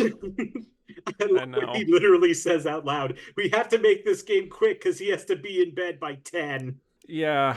And the whole misunderstanding of, how she ends up finding out about it is just painfully classic Kenny Lonergan kind of like, miscommunication stuff that is beautiful. It's a beautifully written film on top of everything. It really is. Yeah. I also really love the scene where she goes to her priest and is coming clean about being in an affair with Matthew Broderick. Yeah, it just ends up being a total, like, she just, like, unloads everything. Yeah. And it's also like she's kind of disappointed that he's not a little more shocked or, like, outraged or saying she'll burn in hell if she continues. And I think, as a credit to the script, which is, again, brilliant, you get the feeling that it's almost like she's looking for some kind of guidance in this way because she's so like some sort of judgment, like saying how dare you, right, because she lost her parents at such an early age and she kind of is feeling like adrift in a way, which is why I think she turned to religion, which is another part of this. But yeah, I think she's always kind of just like looking for a little bit of like reassurance for something because she's always had to just sort of be on her own. So yeah, again, this is another film that helps just the kind of symbiosis sort of the writing and the performance being in tandem. And again, final scene, like you mentioned, is really beautifully done. Very bittersweet from the both of them. I wish Mark Ruffalo was nominated too. Like, how do you nominate one without the other? That's kind of... Yeah, especially because both of them were so new to film. So it is kind of weird that, that they would nominate the one person who's not as well known in film as opposed to the other person. Yeah, I watched the trailer also before this, and literally there's a quote that says, like, Mark Ruffalo may be the new Marlon Brando. And I'm like, well, okay. That's aged well. Sort of. Yeah. So, yeah, that's pretty much all I got on You Can Count on Me. Wonderful performance, very underrated. I wish more people watched it and talked about it nowadays, because I don't know if it really has had that kind of staying power. Like, it sort of has for the people who've seen it, but this is me advocating for more people to see You Can Count on Me. I will second that wholeheartedly. Well, here we come to our winner, Julia Roberts for Erin Brockovich. So, we last talked about Miss Julia for her nomination for Pretty Woman back in 1990, and in between, she's become pretty much the biggest female movie star in the world.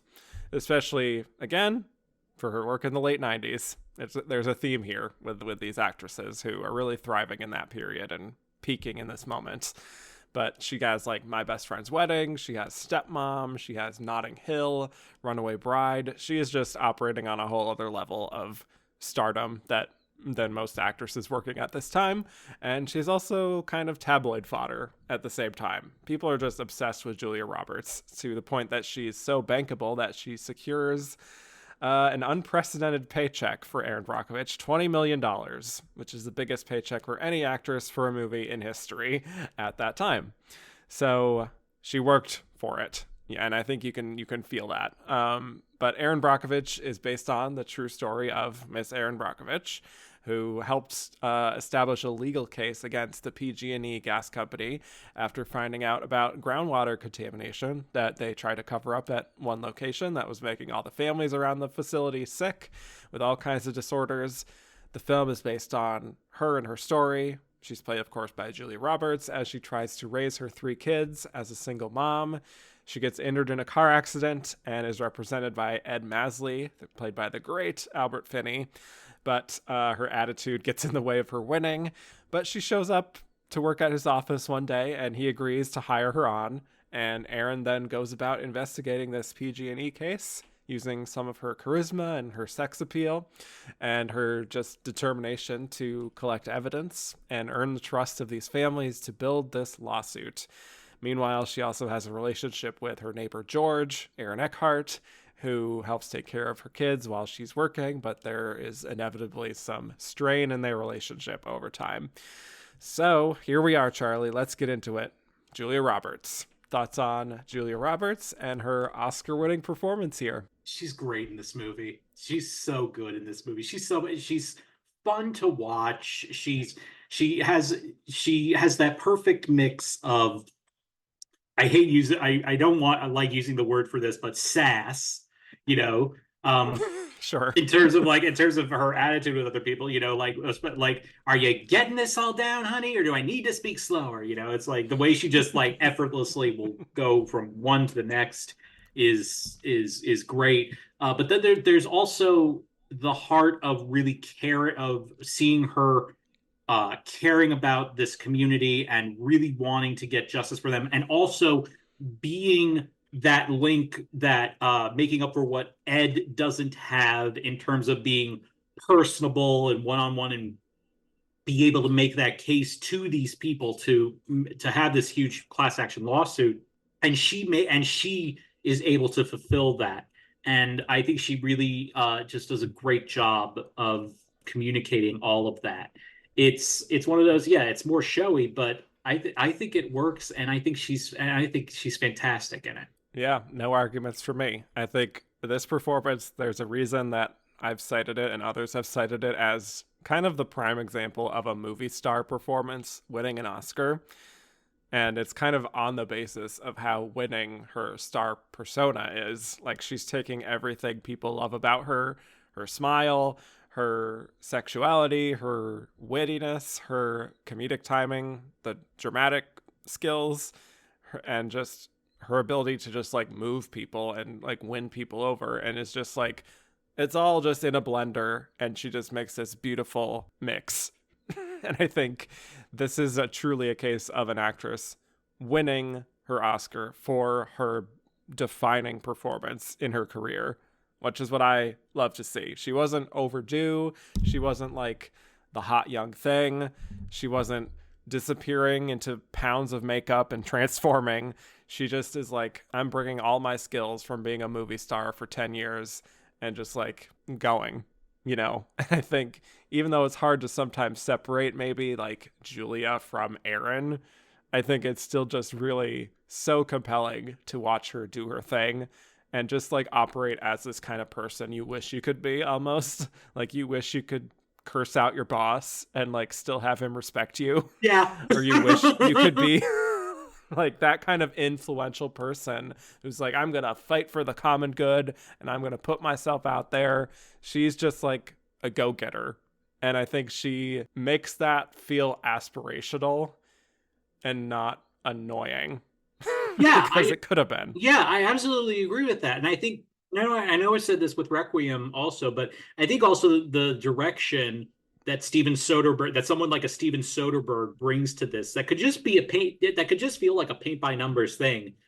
But because of, what the style that he brings to it, I think he helps enhance all of that. And, also when Totally. when you're looking at, like when you're watching the credits and you see things like music by Thomas Newman, editing by Andy Coates, and cinematography by Ed Lockman. It's it's one of those things where you go, this was really an immensely well put together movie. And it's not, and of course, it's not just Julia Roberts. I think Albert Finney is incredible as Ed Masry.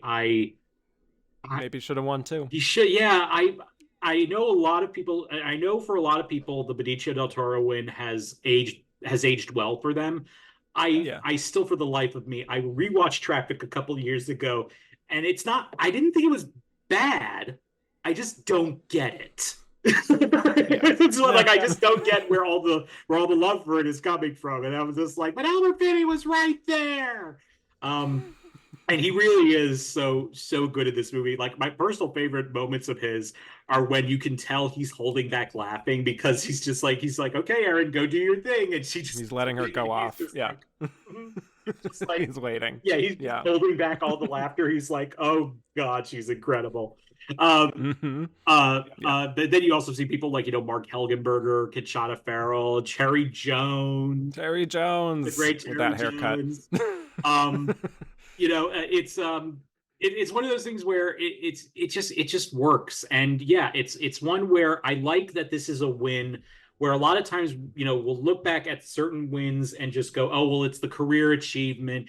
Oh, they were overdue. Oh, they were the biggest thing at the time.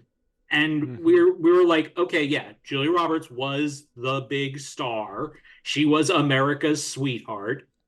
But damn it, she is so great in this movie. And I think one of the things that actually has helped with it, rewatching it, is the fact that the real Erin Brockovich has continued to be a very big presence in terms of being Yeah. an environmental advocate and a consumer advocate. And the fact that she has kept this up, and she's been still very unapologetic, very outspoken. Does dress much more modestly now. But I'm still like, okay, whatever. But the fact that she has kept that profile up, I think has actually really helped enhance this. That yes, she's still someone who is still working.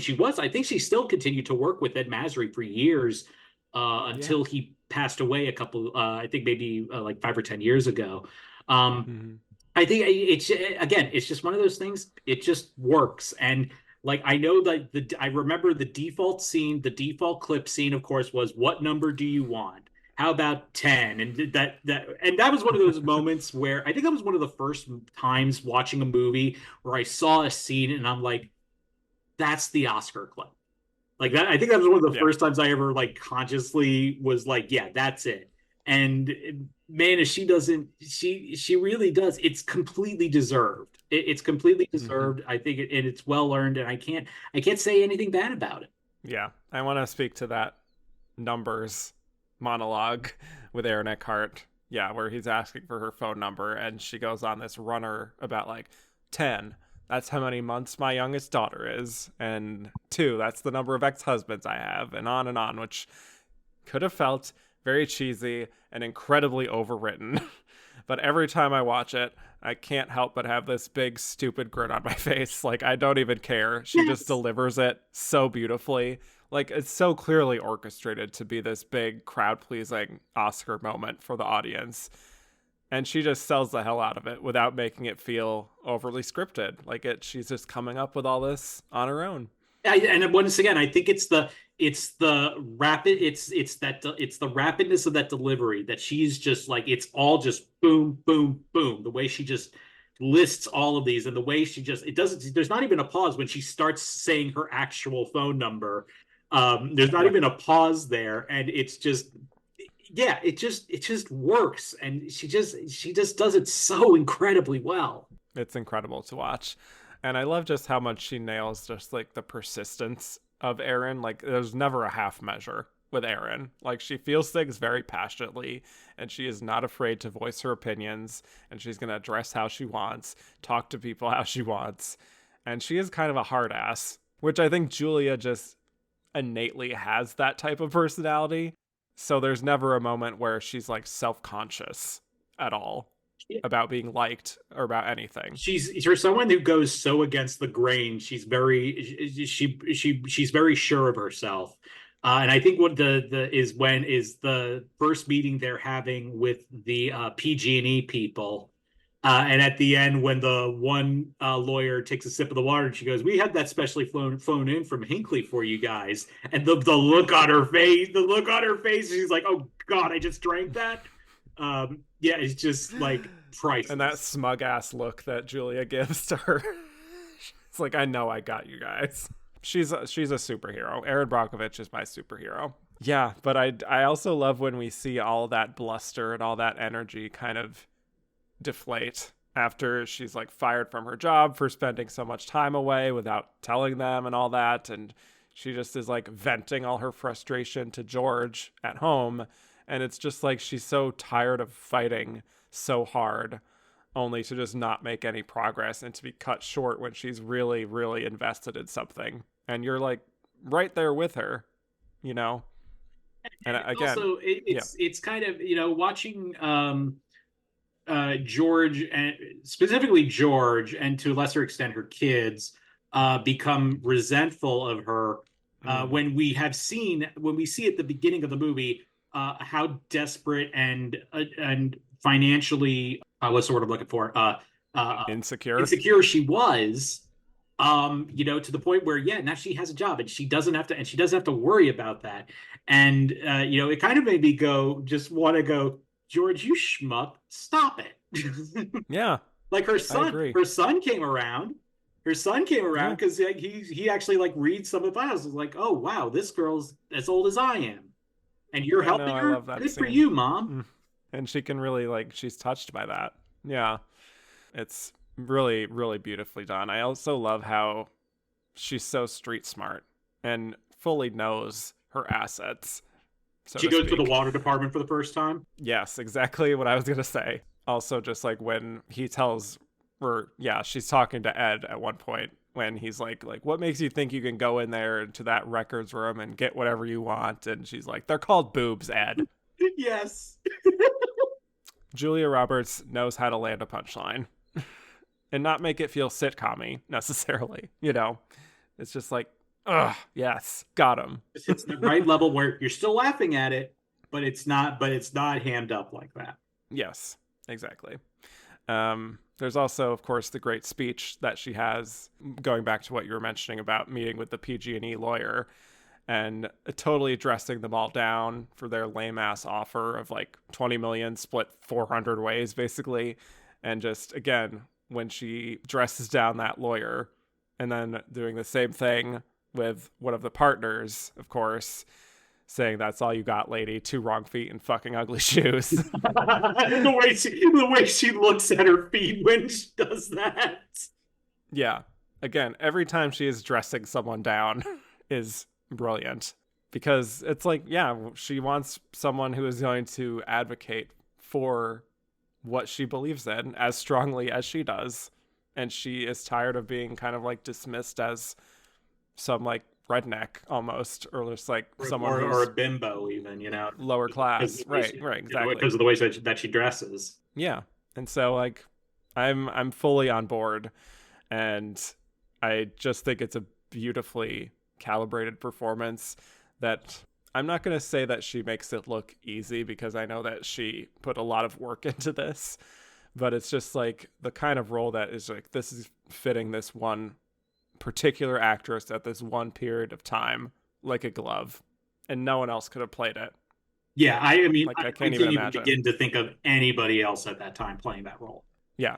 So it's just an incredibly watchable film. I've watched this film several times, and I'm glad that actually it got that directing nomination, to speak to your point about, Steven Soderbergh's direction, which could have been very run-of-the-mill biopic, almost like TV movie. Yeah. When you think about what the kind of story this is. But it's so electric. It's like almost like a modern day Capra movie in a way, of just like being so invested. And particularly because of the humor of it, I really feel like it really does have that sort of resonance to it. Yeah, totally. So I love this performance. I can't say enough about it. So shall we get to the Oscar portion here? Why not? Okay. Well, so precursor wise, critics were pretty split. So Laura Linney won the New York Film Critics. She won the National Society of Film Critics, Toronto, Vancouver. She was a real critics' darling. Ellen Burstyn also picked up a few from Boston and Chicago and online film critics. Julia won the LA Film Critics and the National Board of Review. But then when the major precursors started, it was a foregone conclusion what was happening, because Julia Roberts won every single one. She was actually, and I had to look this up to double check, the very first person in Best Actress to win the Golden Globe, the Critics' Choice, the SAG Award, and the BAFTA, and then go on to win the Oscar. So there you go. Yeah. And the other Golden Globe for comedy was won by Renee Zellweger for Nurse Betty, who wasn't even nominated. Yeah, Juliette Binoche couldn't even win that one. It went to Renee Zellweger for Nurse Betty. I know. Which is a great performance. But as far as the other nominees here, all of them were nominated for Globes. All of them were nominated for SAG. All of them lost to Julia every single time. So I'm sure by the time Oscar night came, they were like, well, here we go again. But, it is what it is. So anyway, as much as it was obvious that Julia was winning this Oscar, why do we think she did? Why did she win over this lineup? I think she was someone who, she was someone who had been around for a while. She had she was kind of thought, I mean, she had received 2 Oscar nominations at that point, I believe, for Steel Magnolias and Pretty Woman. So she was already someone who had established herself as an Oscar-nominated actress. She had become kind of rom-coms had been a bit more her wheelhouse, particularly in the '90s. But I think because she had already had those Oscar nominations, she still had a well-regarded aspect to her. And I just think it was one of those things where it was it was that type of story performance that just had a lot of buzz going around that project, and the fact that she got attached to it. And didn't that movie come out in like the spring of that year? That was an early. It straight up came out in March. Yeah. Yeah. So that was. I mean, that was a choice on its own. Like when the previous year's Oscars were happening, Yeah. This movie was coming out. Yeah. Yeah, that's what makes it. That's what makes it. That's actually probably the most surprising thing about this. Probably what was probably its biggest obstacle.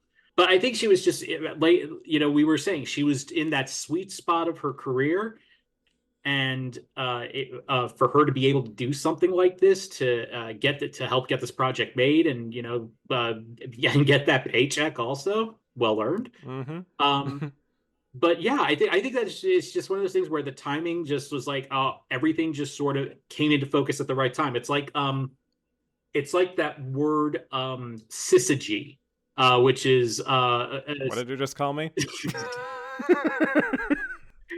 Something that's not safe for work, I'll tell you that. Which is when the term for when all the planets of the solar system are aligned in a line.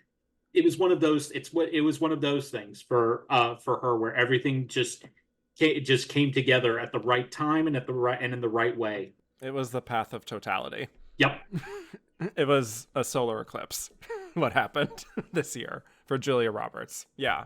I mean, just from looking at coverage of that time, again, pretty shortly after it was released, it became a hit, and it was a critic's fave, and everything was aligning, and there was talk of her being a frontrunner as early as like spring, summer. And I think the reason is just because of everything we discussed, which is that it has everything, that makes her great. And her smile, her charm, her charisma, this Norma Ray kind of like inspirational story. And she gets so many monologues, so many showcase moments. And I think there is just kind of an infectious quality that makes you want to vote for her in a way. Because it's like you're voting for Erin Brockovich, the advocate, almost. It makes you feel good because she just is delivering also on the promise of that early Pretty Woman era and is showing some growth, which I think Hollywood likes to see. And I think they also love a prom queen, I mean, even her fellow nominees knew this was not my moment. Like Juliette Binoche, I read, she was like, yay, I'm nominated, but also I'm going to lose to Julia. But you know what? It's fine. She's great. Like, perfectly accepting it. And of course, Juliette Binoche could also say that because she already had one. This is true. Yeah. This is true. So that's all taken care of. I think it's like you said, the charm and everything with her character, but she also, and I'm sure you were referencing this as well, she has a personal charm as well. Is one of those people who, whether you are interviewing her or you are watching an interview with her, she is someone who is a joy to watch just talk about things. So the campaigning, because this was this was during like the forefront of when the modern Oscar campaign was starting to come into focus, which started in the mid 90s. And she's just one of those people who just knows how to do that effortlessly. And she does it so well. So it made it even easier to vote for her. Yeah, it's the charm offensive. Yeah. I did want to mention something from Ellen Burstyn, which was very funny. So in her book that I mentioned, her memoir, she actually wrote about this. She wrote about being in Requiem and getting this nomination. Here's what she said about all of this. I didn't win the Oscar that year. It was Julia Roberts' year. Everyone said so from the time Erin Brockovich was released. Julia won every award there was to win. But, as Emerson said, everything that is ours comes to us. That one was Julia's, but I know what I did in Requiem. That is the classiest way of saying I deserved that. This is why we love her. This is why Yeah, we love her. And the weird thing is I kind of feel like that has some of the Julia Roberts sass in that sort of it accent. does actually. Makes me very eager to see what we're gonna get from Julia Roberts as she ages. I know. Oh my god. Yeah. But Ellen kind of accepted that, like, yeah, I did a lot. I put in the work, but I know it's Julia's year, and that's okay. She did actually want this Oscar, which is, we like to see an actor, open about that, because usually they're like, oh, Oscar, what's that? So it's But refreshing. It's refreshing when you see someone who's like, but there's a level, you can't yeah. go to where the point where you're a dick about it. When you get to that Yeah. point, that is like, but like when I always think the one I always think of is when Whoopi Goldberg won, and she Mm, just basically said, ever since I was young, I wanted this, and I was just like, you know what, good for you. yeah. We love to see that kind of honesty. Yeah, But anyway, just wanted to mention that. But Julia's speech was great. She speaks from the heart. She goes very long. She tells Bill Conti to basically, like, don't play me off. Like, I may never be up here again. so what was funny about that is that year before the Oscars, the producers they I don't know how this got started, but for some reason they wanted to see if they could keep it short by offering a prize of a flat screen TV. But remember, this is March of 2001. Yeah. Whatever that may have looked like back then, for whoever gave the shortest speech. And so there were several jokes throughout the ceremony about that. Mm-hmm. And Julia Roberts said when she got up on stage, first thing she said was, "I already got a TV, so I'm going to take my time up here." Right. Yeah. Thank you for providing that context, because I'm sure, like, if you watch that without knowing that, you'd be like, what? Okay. Yeah, it's basically um, yeah, and then of course Kimmel did that years later with the jet ski. yes. Yeah. Shout out to Mark Bridges. Um, I hope he still has that I jet ski. really hope so Anyway, too. yes. But yes, she has the laugh. It's a great speech. I'm glad she had this moment. So, all right, let's get to some Twitter questions, shall we? Yes. Christoph is opening up strong, and I don't want to spend too much time on this because we're going to save it for the end when we talk about who we think the runner-up was. All right. But he says, is this the race that people today assess the wrongest? Roberts' win was always a slam dunk, but people who weren't even alive at the time claim today that it was a close race between her and Burstyn, when in reality, Burstyn was battling Joan Allen for a very distant third place. Stop coming in hot. I will get. I think we'll get to the positioning Yes. towards the end, but Mm-hmm. I will say, if anybody is remembering this, especially like people, anyone who's our age or older, because we were teenagers when this race happened. If anybody is remembering this as being a close race, you're not remembering it right. Right. This was all, especially by the time the Oscars came around, this was done. This was a lock of the night. Yeah, her and Del Toro were the locks of the acting categories. I think some people probably thought that Kate Hudson was a lock in supporting actress, but Oops. boy, were we all wrong about that. What a thrill. Yeah, I think maybe just the quality of Ellen's performance would maybe lead people to believe in hindsight that she was closer than she actually was, but I feel like Julia got like 96% of the vote. Yeah, would be my estimation. Yeah, it was not close. Yeah. Yeah. Owen Daly said, is Roberts the greatest example of movie star / career best performance to ever win lead actress? I'd have to go back and look at some and just review some more of the winners.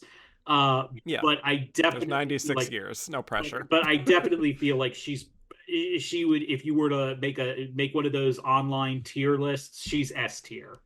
Yes, for sure. And I really think she's one of the best examples of that.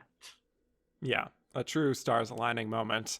I would do one from way back in the day, which is like, how do you even compare? But like Joan Crawford for Mildred Pierce, I think, is another example of someone where that's probably her best performance, and it's a movie star performance, and she's glamorous as hell, and she wins for it.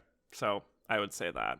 I don't know if we've had one since then, though, since Julia, Yeah, like like in that way. I'm thinking it. Well, maybe Nicole Kidman, maybe Nicole Kidman, because she was maybe if it had been a couple years later, I would say Nicole Kidman would be a better example of that because it would have been a bit more established of the post divorce career that she had had. Yeah.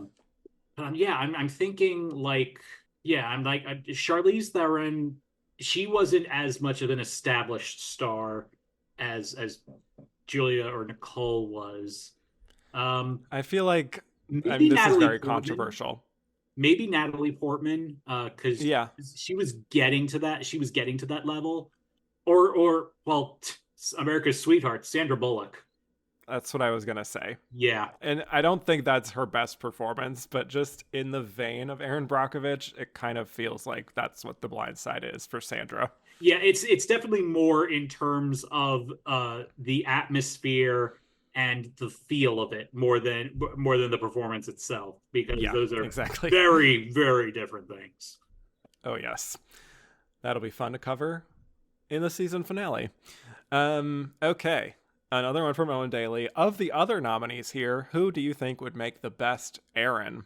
Well, I have a feeling if we were trying to be kind of realistic, I think your best bet would be Laura, and I think she'd be great. I think she'd be. I Yeah, actually, now that I think about it, I absolutely like we were saying the laugh, the sarcasm, the way that she could bring that to characters. Yeah, I absolutely think that Laura Linney would be the best. If it were Julia agreed. of that group, it'd be she'd be the best Erin. Yes, she would be very good at insulting a woman for her ugly shoes. Remember, she almost got into a fight with Audra McDonald at the Tony Awards. Exactly. Exactly. Started taking off her earrings and everything. Yes. You want to go? Yeah. Yeah, that was me. Andrew Carden said, "Does Julia Roberts still win this? Had she earlier won for Steel Magnolias or Pretty Woman?" Maybe. I'm not sure. I mean, that would have been a gap of 10 or 11 years. So that's definitely I think it's possible. I think it's possible. Yeah. Because we've seen and even during this time that the Academy didn't care if you had just won, if you had just won. Jodie Foster. Yeah. Jodie Foster, Hilary Swank's about to do it. Tom Hanks had just won back to Yeah. back. Mm-hmm. Jessica Lange won her second Oscar. Diane Wiest won her second Oscar at that time as well. I think it's Michael Caine. Yeah, Michael Caine. I definitely, and Kevin Spacey. Right. Yeah, a lot of Yeah. doubles in the 90s. Yeah, so I think it's definitely, I think it's one that definitely, I think she would still, it would be a bit more of a challenge. It probably would have been a bit more of a race, but I think she probably still would have won. I want to go more granular with it and say if she wins for one of those early years, I think her career changes. I think she does different things. That's also, But I don't want that's also to very go true. too much into another deep hole there. Joey Gentili said, in Seed of Chucky, Jennifer Tilly says she could have played Erin Brockovich without the Wonder Bra. If Tilly plays Erin, does she win? Oh God, Joey! Of course you were going to ask a question like that. Oh, Joey, you're crazy and you're insane, but I love you. It feels like it's such an unorthodox choice for her to play Erin Brockovich, but Jennifer Tilly is a fantastic actress, and this would be a great example if she could bring it with the role. If she actually could deliver, I think she could stand a serious chance of it because it'd be a chance for her to say, "Look, I'm already an Oscar-nominated actress. I can do comedy. Here's me doing something completely different and nailing it." Yeah. I feel like there would also be a bit of a meta layer of Erin Brockovich not always being taken seriously, Yes. and Jennifer Tilly being the same. Yeah. And she could be like, hey, yeah, that could work. Yeah, I absolutely think so. I'm becoming convinced that yes, it could have happened for her. Wow. What an alternate timeline that would be. Let's see. Both Adam and Ben Roberts want to know, would you nominate Julia Roberts for lead in any other subsequent performances? Oh God. The weird thing is about that is that she has been so selective in what she's done since Yeah. then. She's really just embraced, she does her own thing. Off the top of my head, I don't think so. Because really, Mm-hmm. like, the only other like big lead performance I could think of from like from something that was thought of as an awards contender off the top of my head is Closer. Yeah, Um, that's what I was going to say. which I don't know. I mean, I really do. I did not particularly like Closer. So, I Yeah. will say I thought Natalie Portman was incredible in that movie. I thought she was wonderful, and I Mm-hmm. thought Clive Owen was really good. But most of the other Yeah. most of the movie I thought was forgettable.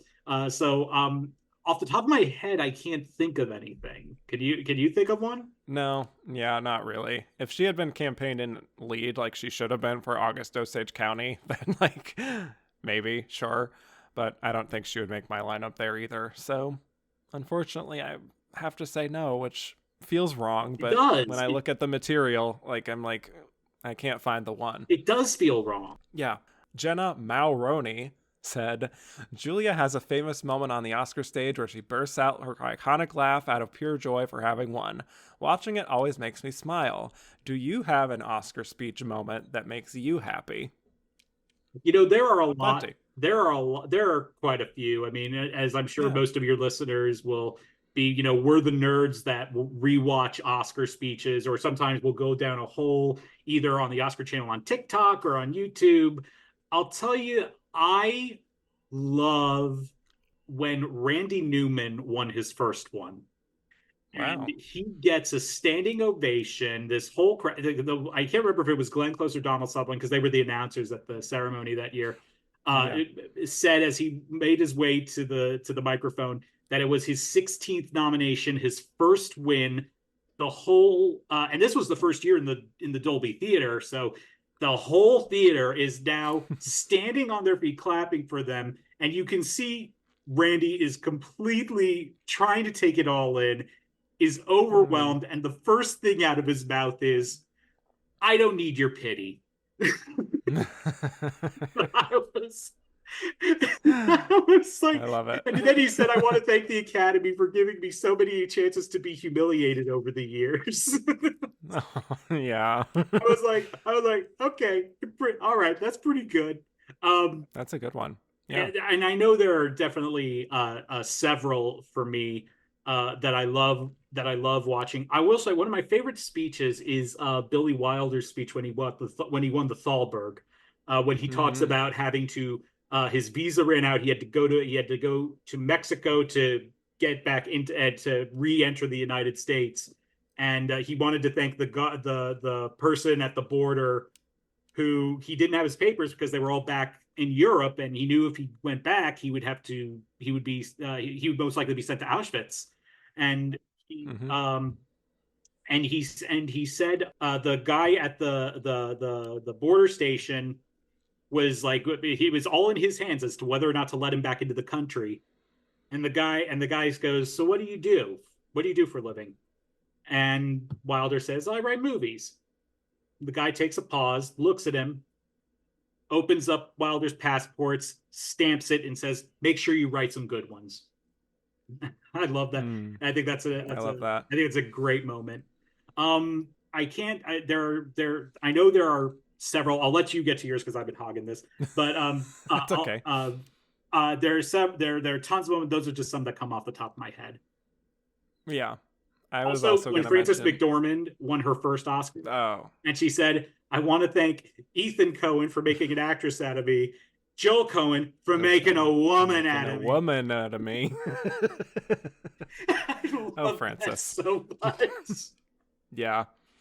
I mean, speaking to that, her second win for Three Billboards, that's not what I would have voted for necessarily, but she really made a moment of that. That always makes me smile, just how she really commands the room, Yeah, quite literally, to she made stand a she and made, whatnot. and the best thing about it was she made every single event its own distinctive moment. Mm-hmm. Because so Yeah. many times we see We see people, go into the same thing over and over again. I remember Yeah. in this year, the 2000 year, every time the producers of Gladiator got up on stage, they were like, "It takes a coliseum to make a movie." I'm just like, "Oh, God. shut up."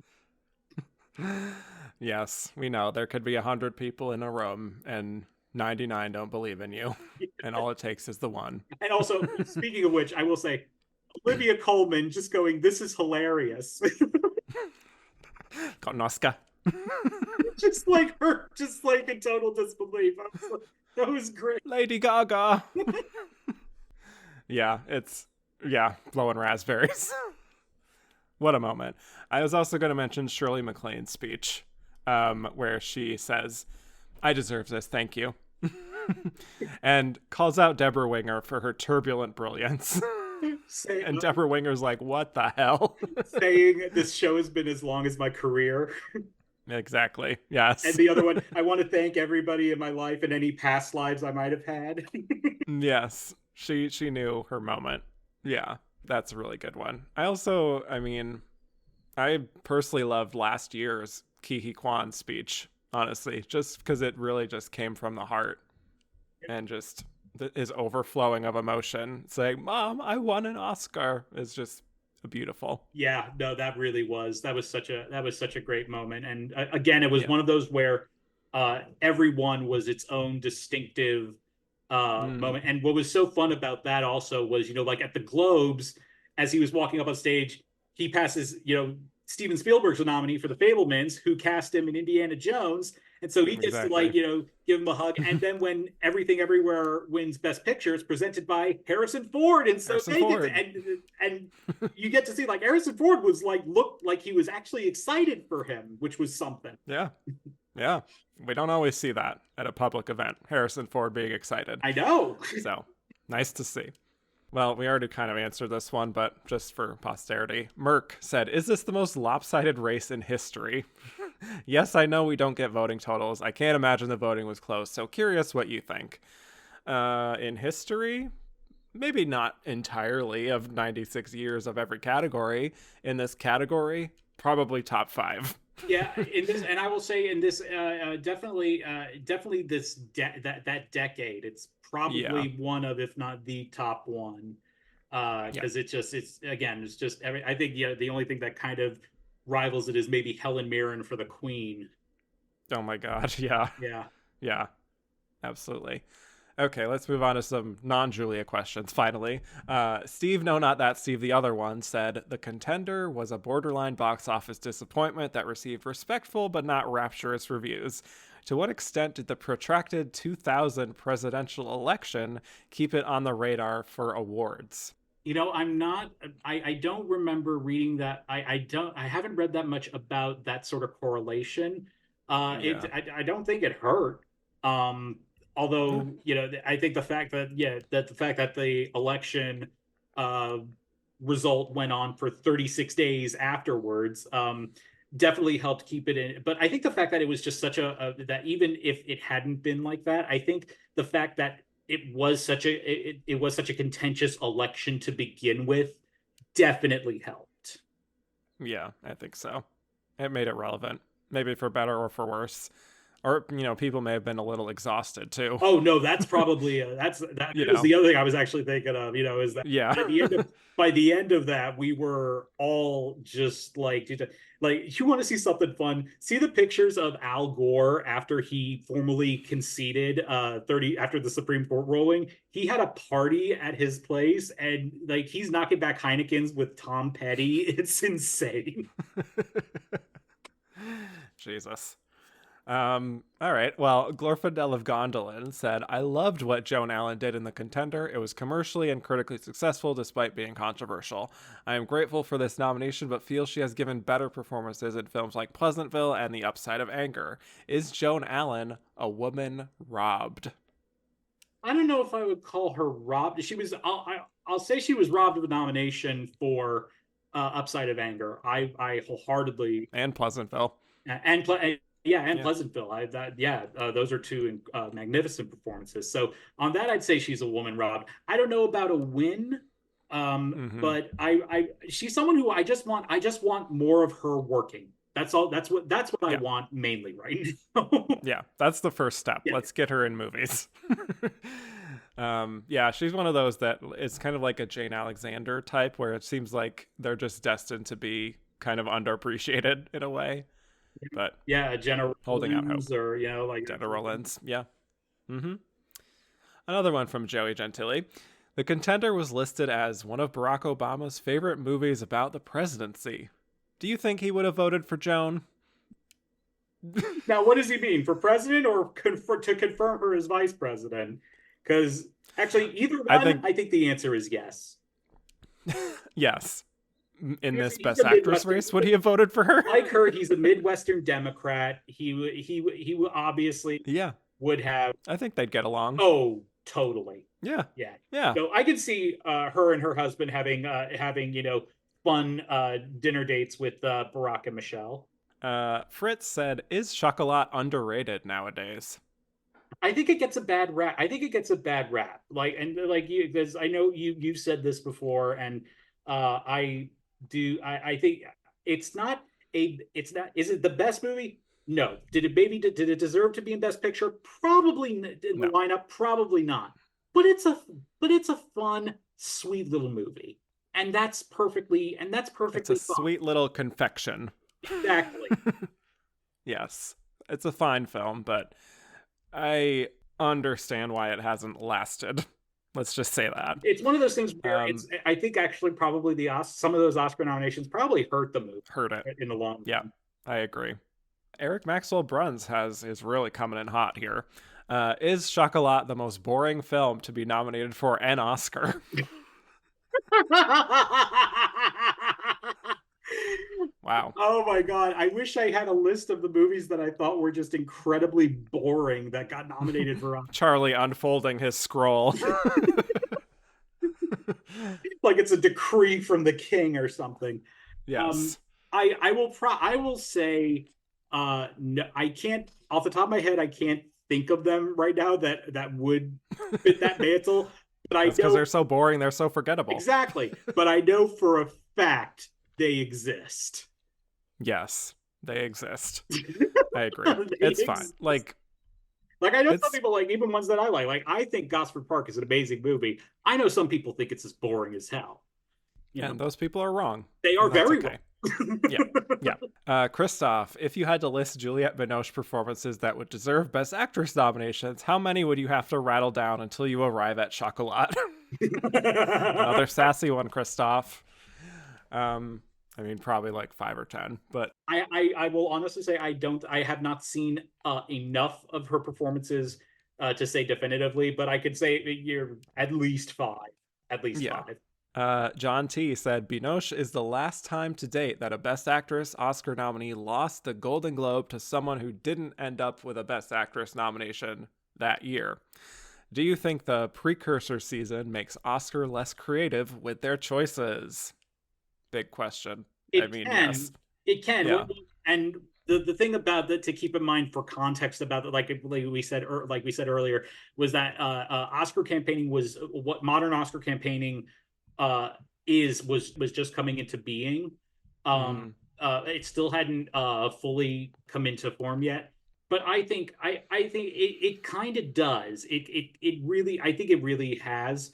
But then still it's what makes some of those surprises even more memorable. Like I said, like Laura Linney's nomination for The Savages was probably that one, because that was also the same year Tommy Lee Jones out of nowhere got nominated for In the Valley of Ella.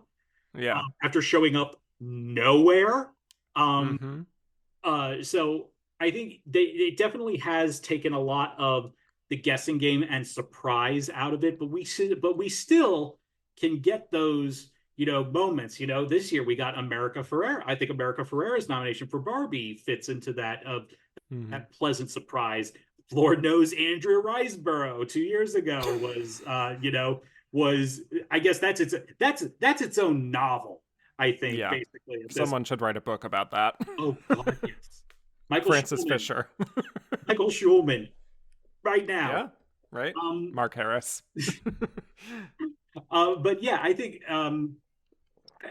those we still it is nice when we get like the big surprises, but sometimes yeah, a lot of times it does take, especially in the big categories, like your acting categories, picture, directing. Although still like I'll never forget watching the nomination announcement when both Michael Haneke and Ben Zeitlin got nominated for the directing award, and like Quentin Tarantino, Catherine Bigelow, and Ben Affleck all got left out. So Mm-hmm. it has taken a bit of the surprise out of it and makes it a lot more uh, Yeah. guessable. Yeah, it narrows things down too much to the point that we don't get situations like in supporting actress this year of 2000, Marcia Gay Harden coming out of nowhere like that. Like, when's the last time that kind of thing happened in an acting category? Yep. So, okay, let's get to this deluge of Ellen Burstyn questions. Okay, let's try to go a little rapid fire maybe because there's quite a few.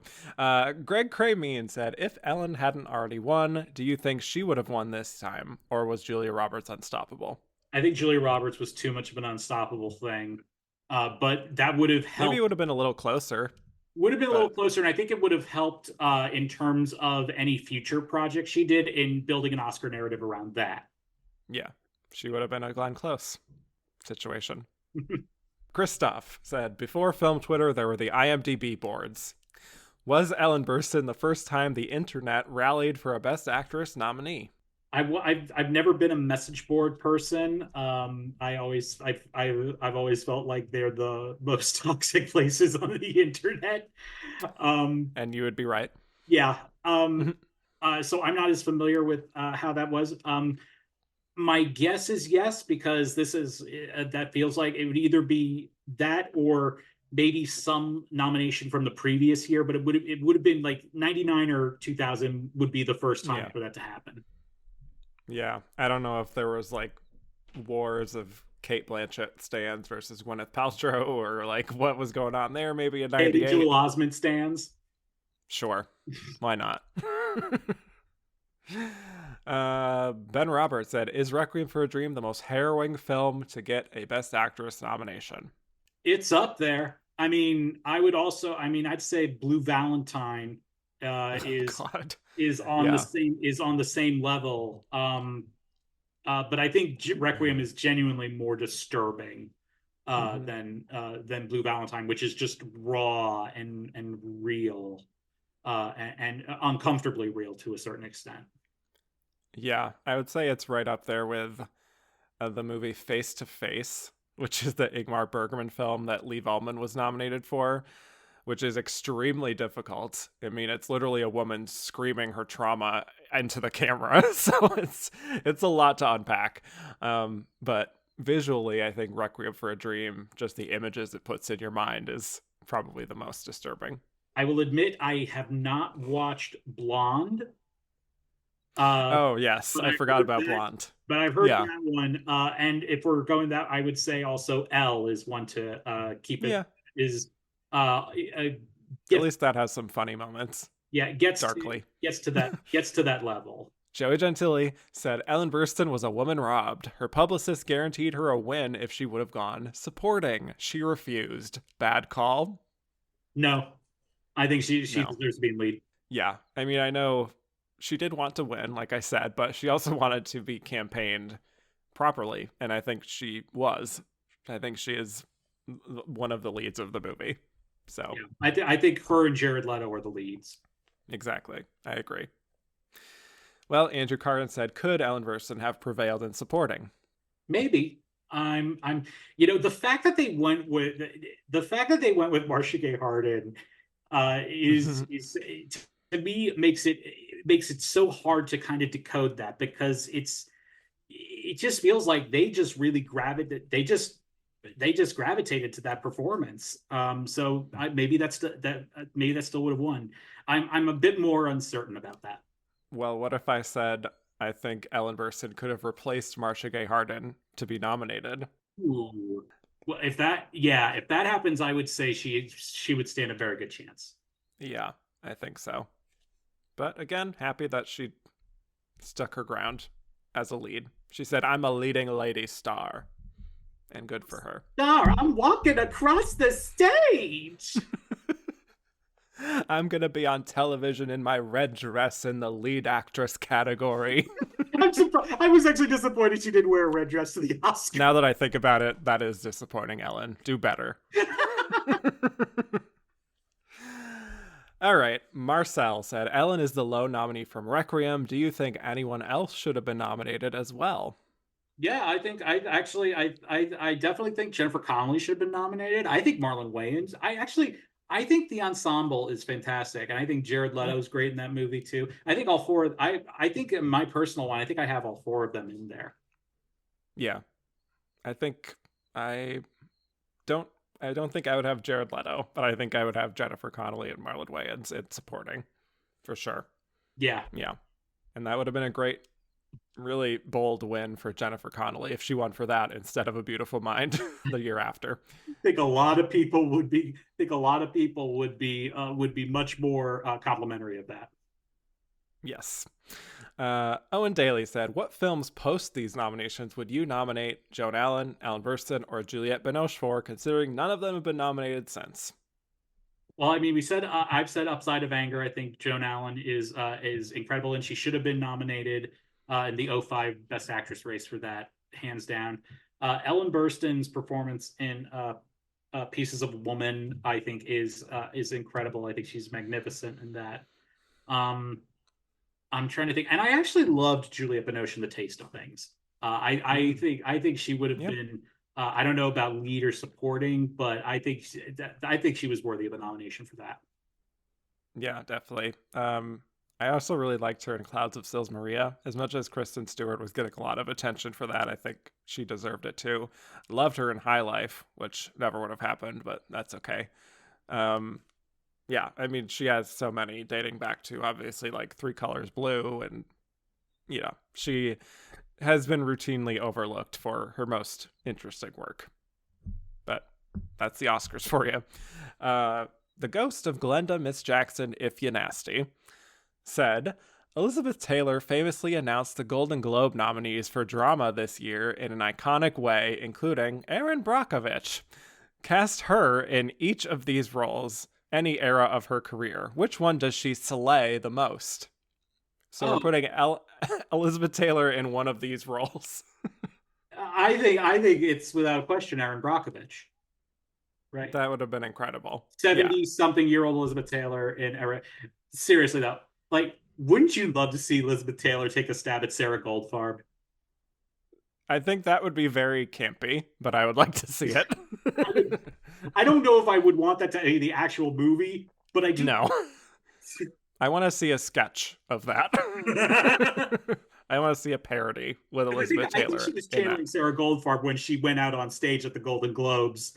I think that's right. For those who do not know, Elizabeth Taylor, when she went out on stage, she presented Best Picture Drama at the Globes that year, and as she said the bit that her little bit of dialogue, and when she should have been reading the names of the nominated films, she starts opening the envelope and is looking at the winner inside it, and looks like she's about to say what's inside that envelope, and the whole audience of the Beverly Hilton is yelling at her, "No, read the nominees,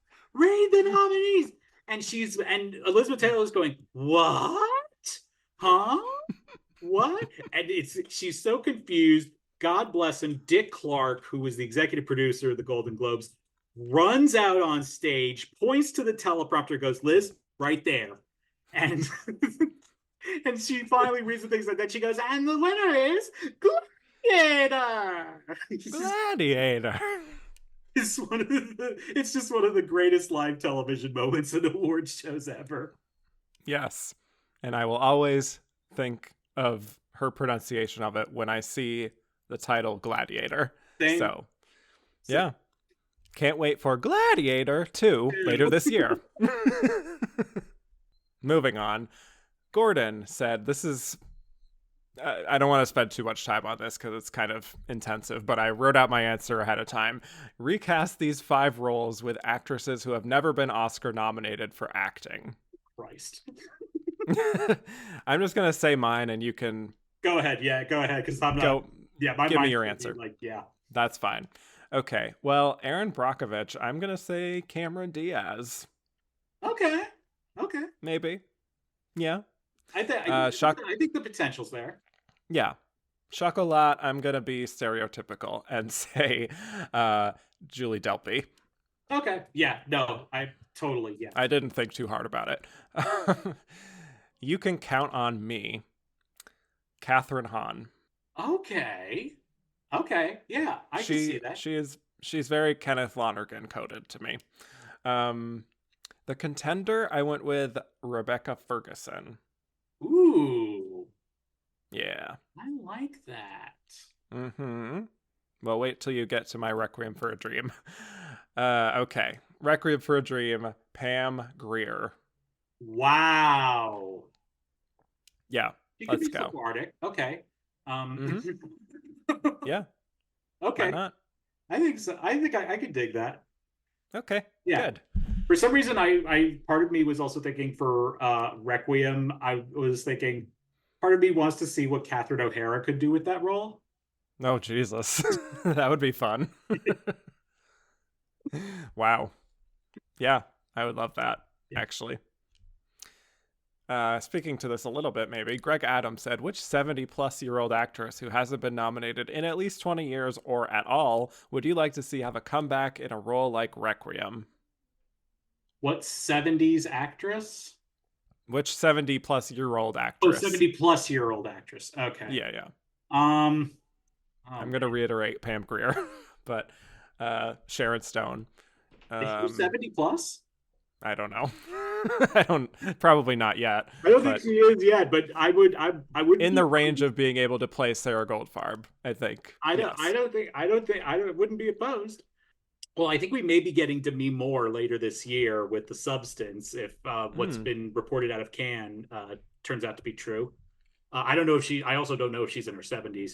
Oh man, like I'd have to see a list of Yeah, it's tough. of actresses because of course like of course I always have names coming through my head, but now that the time has come to actually name some, I can't. I'm not thinking of one. Pressure. Yeah, I kind of want I feel like we haven't seen Deborah Winger enough lately. Oh my God, that's a perfect answer. Yes. I think Deborah Winger, searching for Deborah Winger. I think the last thing I remember seeing her in was Rachel Getting Married, which she was amazing in. Yeah, I think she was in Kajillionaire more recently, but yeah, she doesn't do very much. Actually, I think she was on a Netflix sitcom with Sam Elliott. Oh, The Ranch? Yes, The Ranch. Oh, Thank you. That's what she was doing, which is unfortunate. Moving on, Amar said, rank all of Ellen Burstyn's Oscar nominations. Here we are. We're at the end. So, okay, here's my ranking now that I've seen all 6. Number 1, Requiem for a Dream.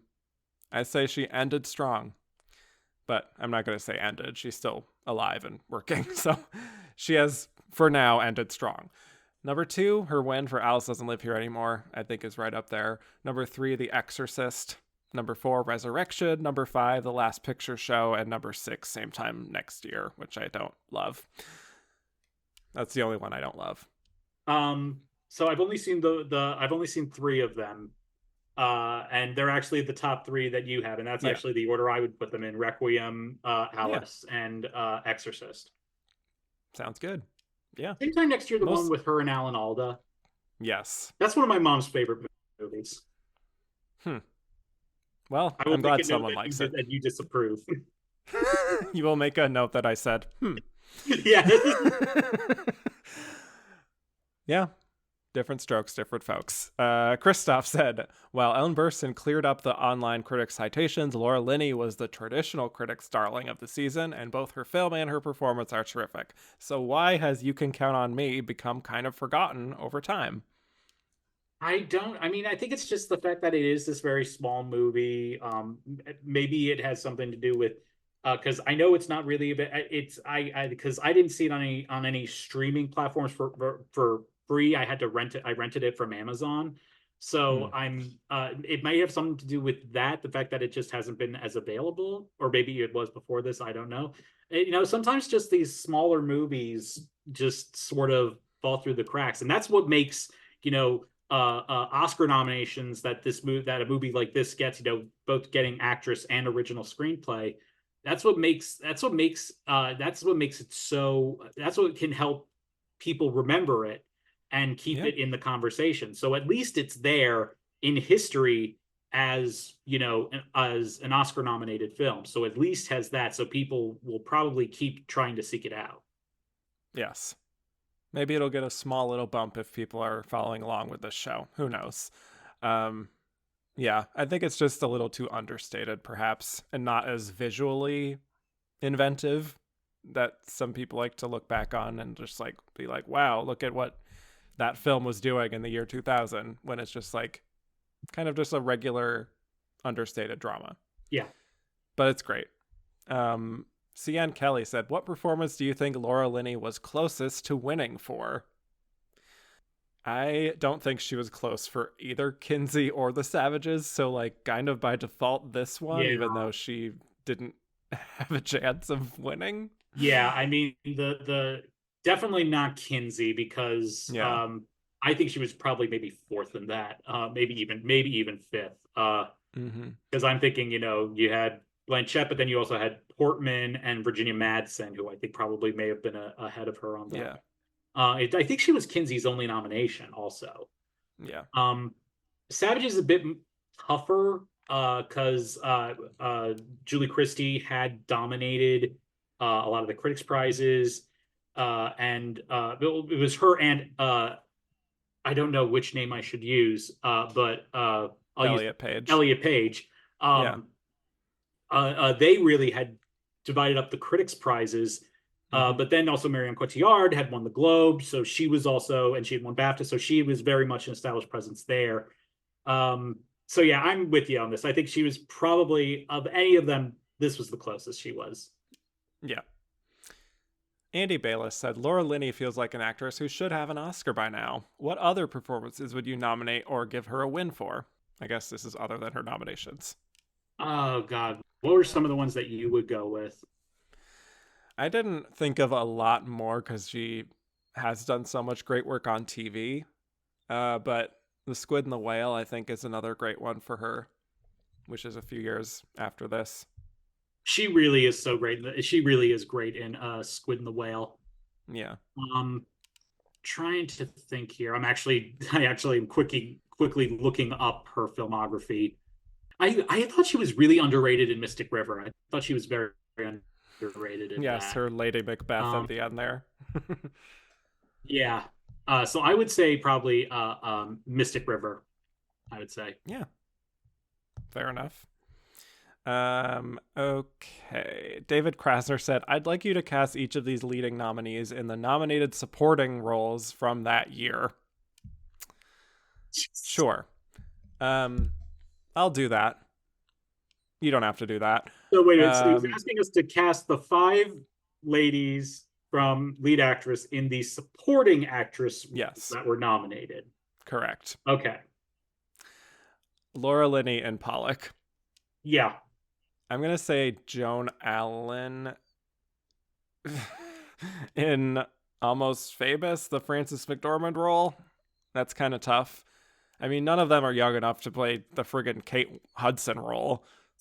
But I guess Julia Roberts, specifically when she was in her early 20s. Like, transport it 10 years ago. Juliette Binoche, I'm going to say now in Billy Elliot, I think would be kind of fun. Yeah. And we'll put Ellen Burstyn in Chocolat. Yeah, she fits that, yeah. Although, be honest, if she was able to get in, would you not want to see Ellen Burstyn play the Zhang Ziyi character from Crouching Tiger, Hidden Dragon? Wow. Yes. I want to see her flying around China. Fight an entire bar. Yes. She could do it. She's been through worse. Okay. Chelsea has an obligatory Survivor question. I'm not sure if you're a Survivor person, but I certainly am. This might be another one that I take. Okay. of this group, who wins, who dominates challenges, best social game, best strategy, who would you want on your tribe? Well, if Are we're they talking saying about as the these, characters or the actresses? that's a good point, because that is a distinction. I always like to do it as characters. Okay. Tempting to say Erin Brockovich does very well, but I do fear that she has a bit of a temper, so I don't know if she's going to get into fights with people. That's true. But she does. But she is very cunning in her strategy. She really is, and she can persuade the hell out of anyone to vote for her. I might lean towards a bit of Joan Allen, the Lane Hansen. I think she certainly has a cool head, and she could get to the end and sort of convince people like she is a rational vote to pick. But in terms of who's dominating challenges, probably not Sarah Goldfarb. I don't really think Sammy from You Can Count on Me is particularly athletic in that department. Probably not Vienne from Chocolat either. So Erin Brockovich again. So yeah, I think Erin Brockovich. I think those are your top two: Erin Brockovich or Lane Hansen. Correct. Yes, and Sarah Goldfarb is medically evacuated because she has a mental breakdown in the woods. Okay. Christopher Perkins said Scary Movie was released in the year 2000. Yes, There's a memorable scene. There's a memorable scene where Regina Hall talks hilariously through Shakespeare in Love. I believe it is called Shakespeare in Love, as she calls it. Thank you. Which of these 5 films would you want that character to give commentary to? Okay. You have to understand where I'm coming from on this. I saw Scary Movie in the theater with my mother. Oh no. She was horrified. I'm laughing my ass off the whole time. Oh no. That is not the vibe. Part of me actually thinks because it's just so monotonous, it just is so, it would clash so much. The idea of her being that, of Regina Hall's character being that way through You Can Count on Me, I think would be hilarious. It probably would be called for if she was doing it for Requiem, though. Yeah, I was going to say Requiem for a Dream. I could just picture her shouting, just don't do that. Just like really getting into going, it. Oh my God, this shit is so scary. Well, yeah. I mean, it is. The refrigerator, she would have a lot to say about that. I think that was the hardest I laughed in that movie, was the scene where she's doing all that shit in the theater. I thought it was... Yeah. Where was her nomination? Oh, God. Anyway. I mean, not just for Save the Girls, but Honk for Jesus, Save Your Soul. Fantastic in that movie. Well, she's got her Paul Thomas Anderson movie coming. Fingers crossed. Okay. Christoph said, who was 6th? Bjork, Michelle Yeoh, or Renee Zellweger? You know, that's actually a very tough one. My heart says Bjork, and you know I've been dying to talk about this for... Yes. I think Dancer in the Dark is an amazing movie. I remember that's how I got into Bjork. It was through a Grammy nomination she got because I was into Radiohead at that point. I'm still am, but I was very much, and the song I've Seen It All had been nominated at the Grammys for arrangements, and I saw that it was her and Tom York. So that's how I started getting into that. Originally, she was supposed to duet with Tom York at the Oscars, but they weren't able to make it work with his touring schedule. And I remember when I finally saw it, because I've been wanting to see it, and then so it finally comes out on video. I watch it, and I am a mess at the end of that movie. I am a sobbing mess that whole last, 15 minutes of the movie. I am a wreck. And I've watched that movie so many times. I think Bjork's performance is absolutely incredible as she shows her amazing gift as a singer. Her vocals have always been incredible. She nails it with this movie, and then the performance is just heart-wrenching and raw, and it's one that I look at, I'm in awe of, but I also am horrified by, because I know that she went through hell getting that made. It's also very interesting. Lars von Trier's only Oscar nomination is as a songwriter. Uh, so, you know, True. it's that. Um, Hmm. so and the fact that she got in at the Globes, and there was a big critical backing for her. She may not have won awards for it, but a lot of critics were definitely behind her performance, and Didn't the she fact win that, at Cannes? yeah, and that when So it, that was something. Yeah. yeah, was is with being able to appeal to them, to the stuck up French jury at Cannes, headed by Luc Besson, God. Yeah. is something incredible as well. But I sometimes feel like maybe Renee Zellweger was, because she was someone who was, she hadn't gotten her first, she would get her first nomination the next year, but she was getting on that radar at that She point, was on the ascent. that Yes. she had started on with Jerry Maguire. Hmm. And Nurse Betty seemed like a kind of movie that had that sort of backing of, it was critics like it, but it was also quirky, and it was funny. It was this very offbeat comedy that was very well received, and I feel like she was very charming in her speech when she won at the Globes. So I kind of think it's really between Zellweger and Bjork. I don't think Michelle Yeoh really. I mean, the fact that Crouching Tiger got 10 nominations makes me think that maybe she could have gone along for that ride. But She was a BAFTA nominee. she was a BAFTA nominee, but part of me also Hmm. thinks, because that that if anybody from that movie was going to get nominated from the cast, it was going to be Zhang Ji. Yeah, Um, I think so. and possibly, other than her, I think Chow Yun Fat may have been ahead, because he was more of an established star in America at that point. So I don't think her shot was as realistic, I agree. I pretty which is much agree with. unfortunate, because she is fantastic in that movie. She is very subtle and very steely. Yeah, But I really want to lean towards Bjork here because when you watch that movie, like as long as you watch it, which I don't know if most Academy members did because it's difficult. if it We hadn't won the already, Palme d'Or, I don't think a lot of people would have watched it. yeah. I mean, we already are watching Requiem for a Dream. I don't know if we can handle that and Dancer in the Dark in one category. No, Um, like, come on. Chocolat goes down a lot easier. Let's just say that. Um, no question.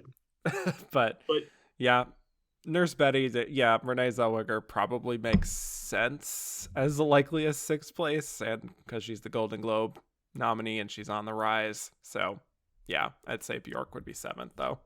I will say, though, if you were to take out Juliette Binoche and put in Bjork, I think this is an all-timer lineup for me. I agree. Speaking to that, another one from Joey Gentili. Bjork, how did she miss over Binoche? Those are all in capital letters. I think the one thing is that the movie Chocolat is a lot easier to watch than Dancer in the Dark, Yeah, but also Harvey. Harvey was pushing. Harvey Harvey. was pushing it. That was there. That was Miramax's push that year, and so they were going to go all out. They were going to go all out for it, and sure, Yeah, and so it was in that prime era of Miramax and the Weinsteins and their influence over Hollywood and the Oscars especially. yeah. And Juliette Binoche is a previous winner, Yep. and Bjork is a avant-garde music artist that some people don't care for. Thank So God, at least they nominated the song, yeah, because let us not forget, because of that, we got the swan dress. yes. The funny thing about that is that if you knew anything about the who Bjork was before that, when you would see that, you would go, okay, yeah, no, it's crazy, but it makes total sense for her. Yeah. So many people were who did not know who she was. That was their first exposure to Bjork, and it Mm-hmm. was and it was just like, what the fuck is this woman doing? Mm-hmm. Mm-hmm. I love her. She's wonderful. Yeah. Mark Brinkerhoff said Bjork is an iconic Best Actress miss. Given that Emily Watson got nominated for Von Trier's equally groundbreaking The Waves, did she have a real shot? Could the film's Dogma 95 style and camera work hurt its chances? I like that he brought up the camera work. I think actually for a lot of Yeah. people, one of the things that actually was the thing that worked against Dancer in the Dark so much was that shaky camera work. Mm-hmm. I know I was, especially for people if they tried to, I know who tried to see it, who watched it in the theater, it was it was not a pleasant experience on that level. There Yeah. are other levels. On top of what the film is. Yes.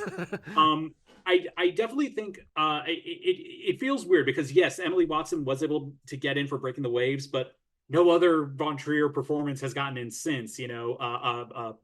Kirsten Dunst wasn't able to get in for Melancholia. I don't think they would. I don't think Charlotte Gainsbourg would have stood a chance for Antichrist because of not because of her performance, but because of what that movie is. Yeah. Which is I think even more disturbing. Well, it's not may not be hard. It's definitely more disturbing than Dancer in the Dark.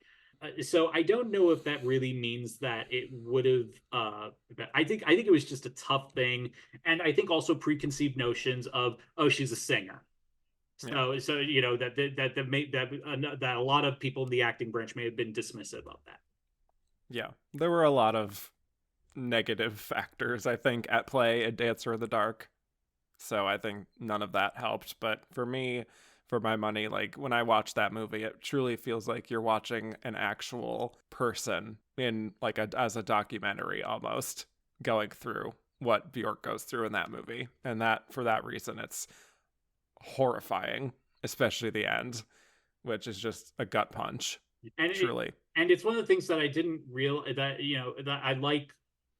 The only reason I think that the shaky camera works in it is because the musical numbers are actually done with steady with actually they had sort of like what they did with Zone of Interest. They had pre-placed cameras all around and they just filmed them stationary.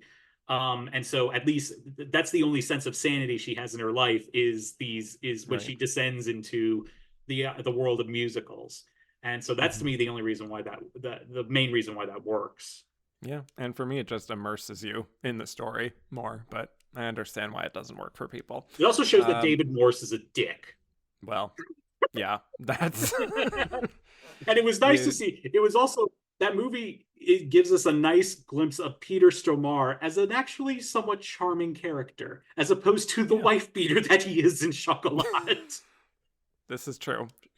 The range of Peter Stormare this year, and we got Joel Grey, we got Catherine Deneuve. Like it's a great cast.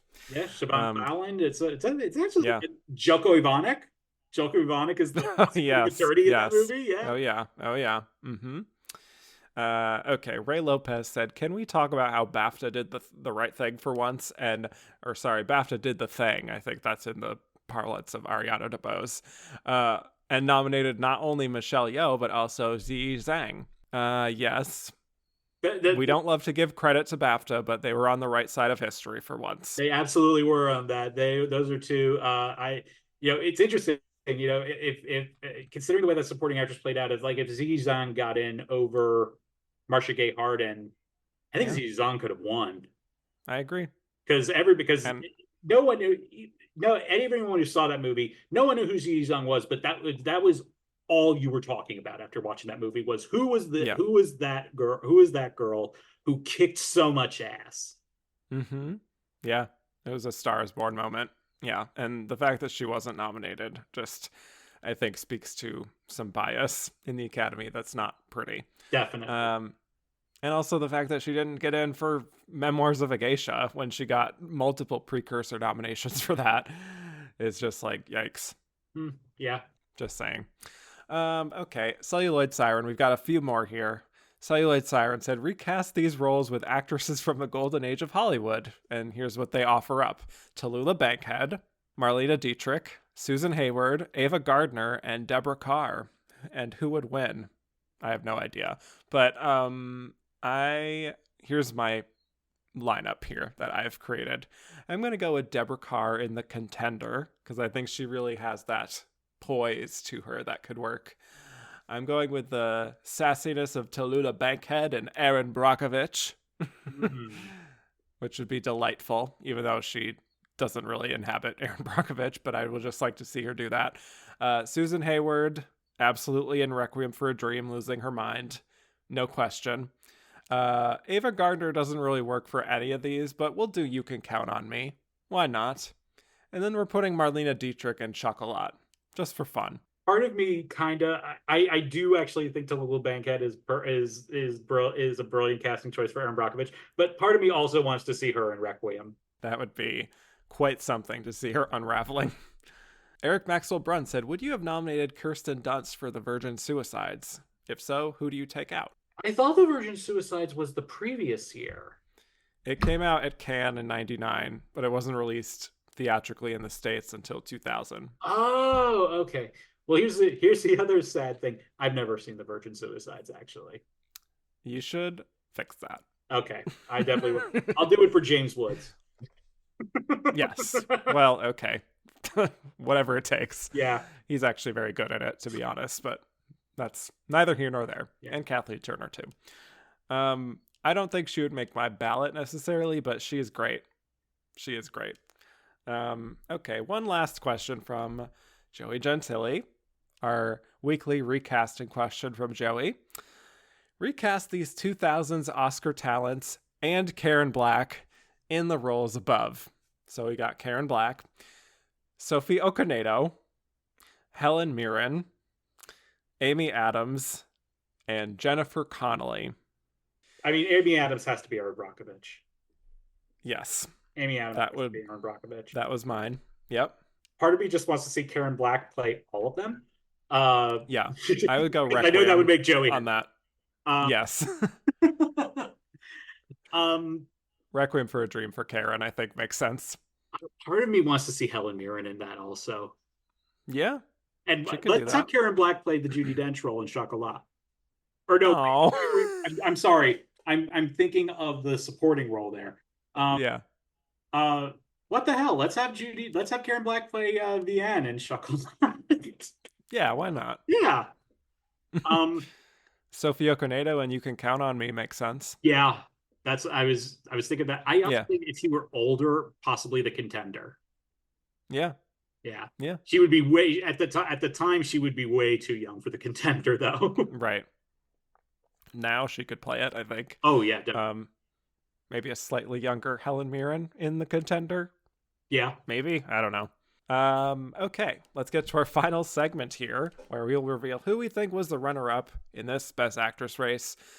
Charlie, very curious for your thoughts. Who do you think it was? I was actually thinking a lot about this in the lead up to this, and part of me was thinking, because I know I think she was the more obvious critics' darling was Laura Linney for You Can Count on Me.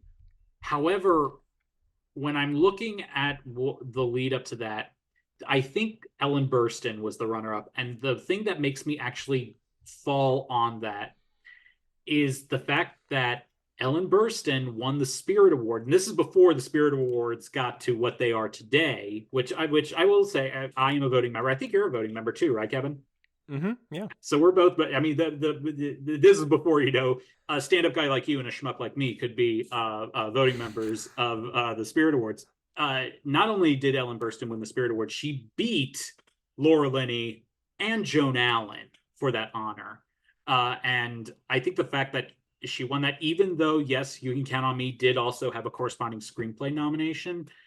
I think the fact that Ellen Burstyn's performance is so otherworldly, and also the fact that she's a previous winner, I think, to me, makes her what I believe would be the runner-up. Okay, very well reasoned. Though I believe I will say I think Laura Linney was a close third. I think it was between the two of them for runner-up. I agree.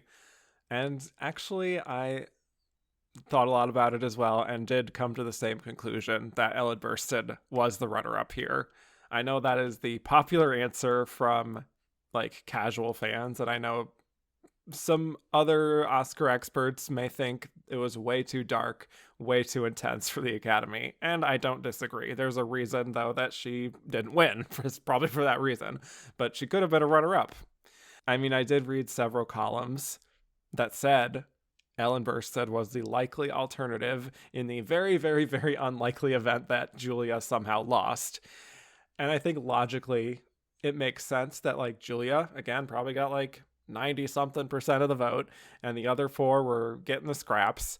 And I think just the overt sort of showiness of Ellen's performance and her legendary status among this group, her having this comeback, I do think it was enough for her little pocket of support to get that number 2 slot right above Laura Linney. I did also consider Juliette Binoche just because of the picture nomination, but I have doubts that performance could have inspired enough passion to get to that place. But maybe that's just my bias. I don't know. If they release the vote totals tomorrow and it was like Christmas morning for me and it said Joan Allen was number 2, I would be like, absolutely, makes sense. Like, she is, such a popular person at this time. So I could have seen any of them being a runner-up, but I'm going to go with agreeing with you on Ellen Burstyn. So if I may ask you a question, if they had a ranking system and you had a ballot, what would your ranking for this year's Best Actress race be? Well, that was going to beautifully lead into my final question. So Beautiful timing, which is, who would you have voted for from this lineup?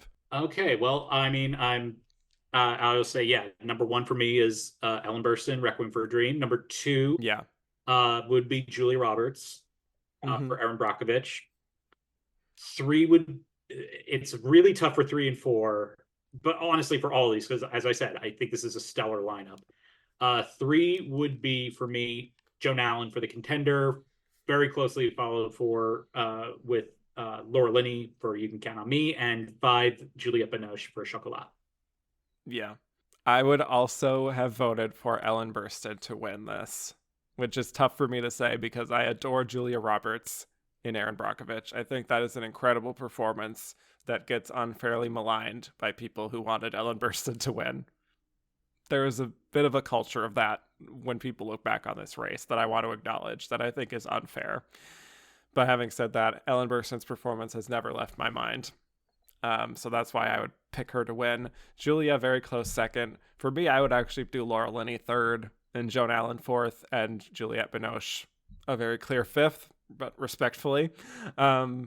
So yeah, again, it's a really, really fun race, and I had a great time breaking it down with you, Charlie. So thank you so much. I always love coming on here and nerding out with you about this type of stuff.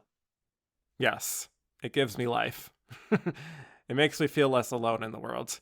So yeah, where can people find more of you on the internet? Well, you can read my work at Gold Derby. We're actually recording this the day before the Cannes Film Festival wraps up, so I will be writing about my annual article about the Oscar correspondence with different awards at Cannes, depending on who wins the Palme and the other prizes this year.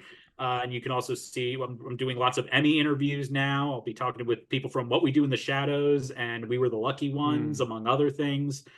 And you can also follow my random thoughts on Twitter when I remember I have it, at Charles Bright. Very good. Thank you all so much for listening. You could find me on all platforms at Kevin_Jacobson. Shows at Oscar Runner-Up on Twitter, Instagram at And The Runner-Up Is. Rate, review, and subscribe if you haven't already. And if you like what you heard, go to patreon.com/andtherunnerup is, where you can hear a whole bunch of bonus episodes. And next week, we'll be breaking down the Best Actress lineup of 2001, where the nominees were Halle Berry in Monsters Ball, Judi Dench in Iris, Nicole Kidman in Moulin Rouge, Sissy Spacek in the Bedroom, and Renee Zellweger in Bridget Jones's Diary, with the winner being Halle Berry. It's a big one. So with that, thanks again, Charlie. My pleasure. And I will bid you all adieu.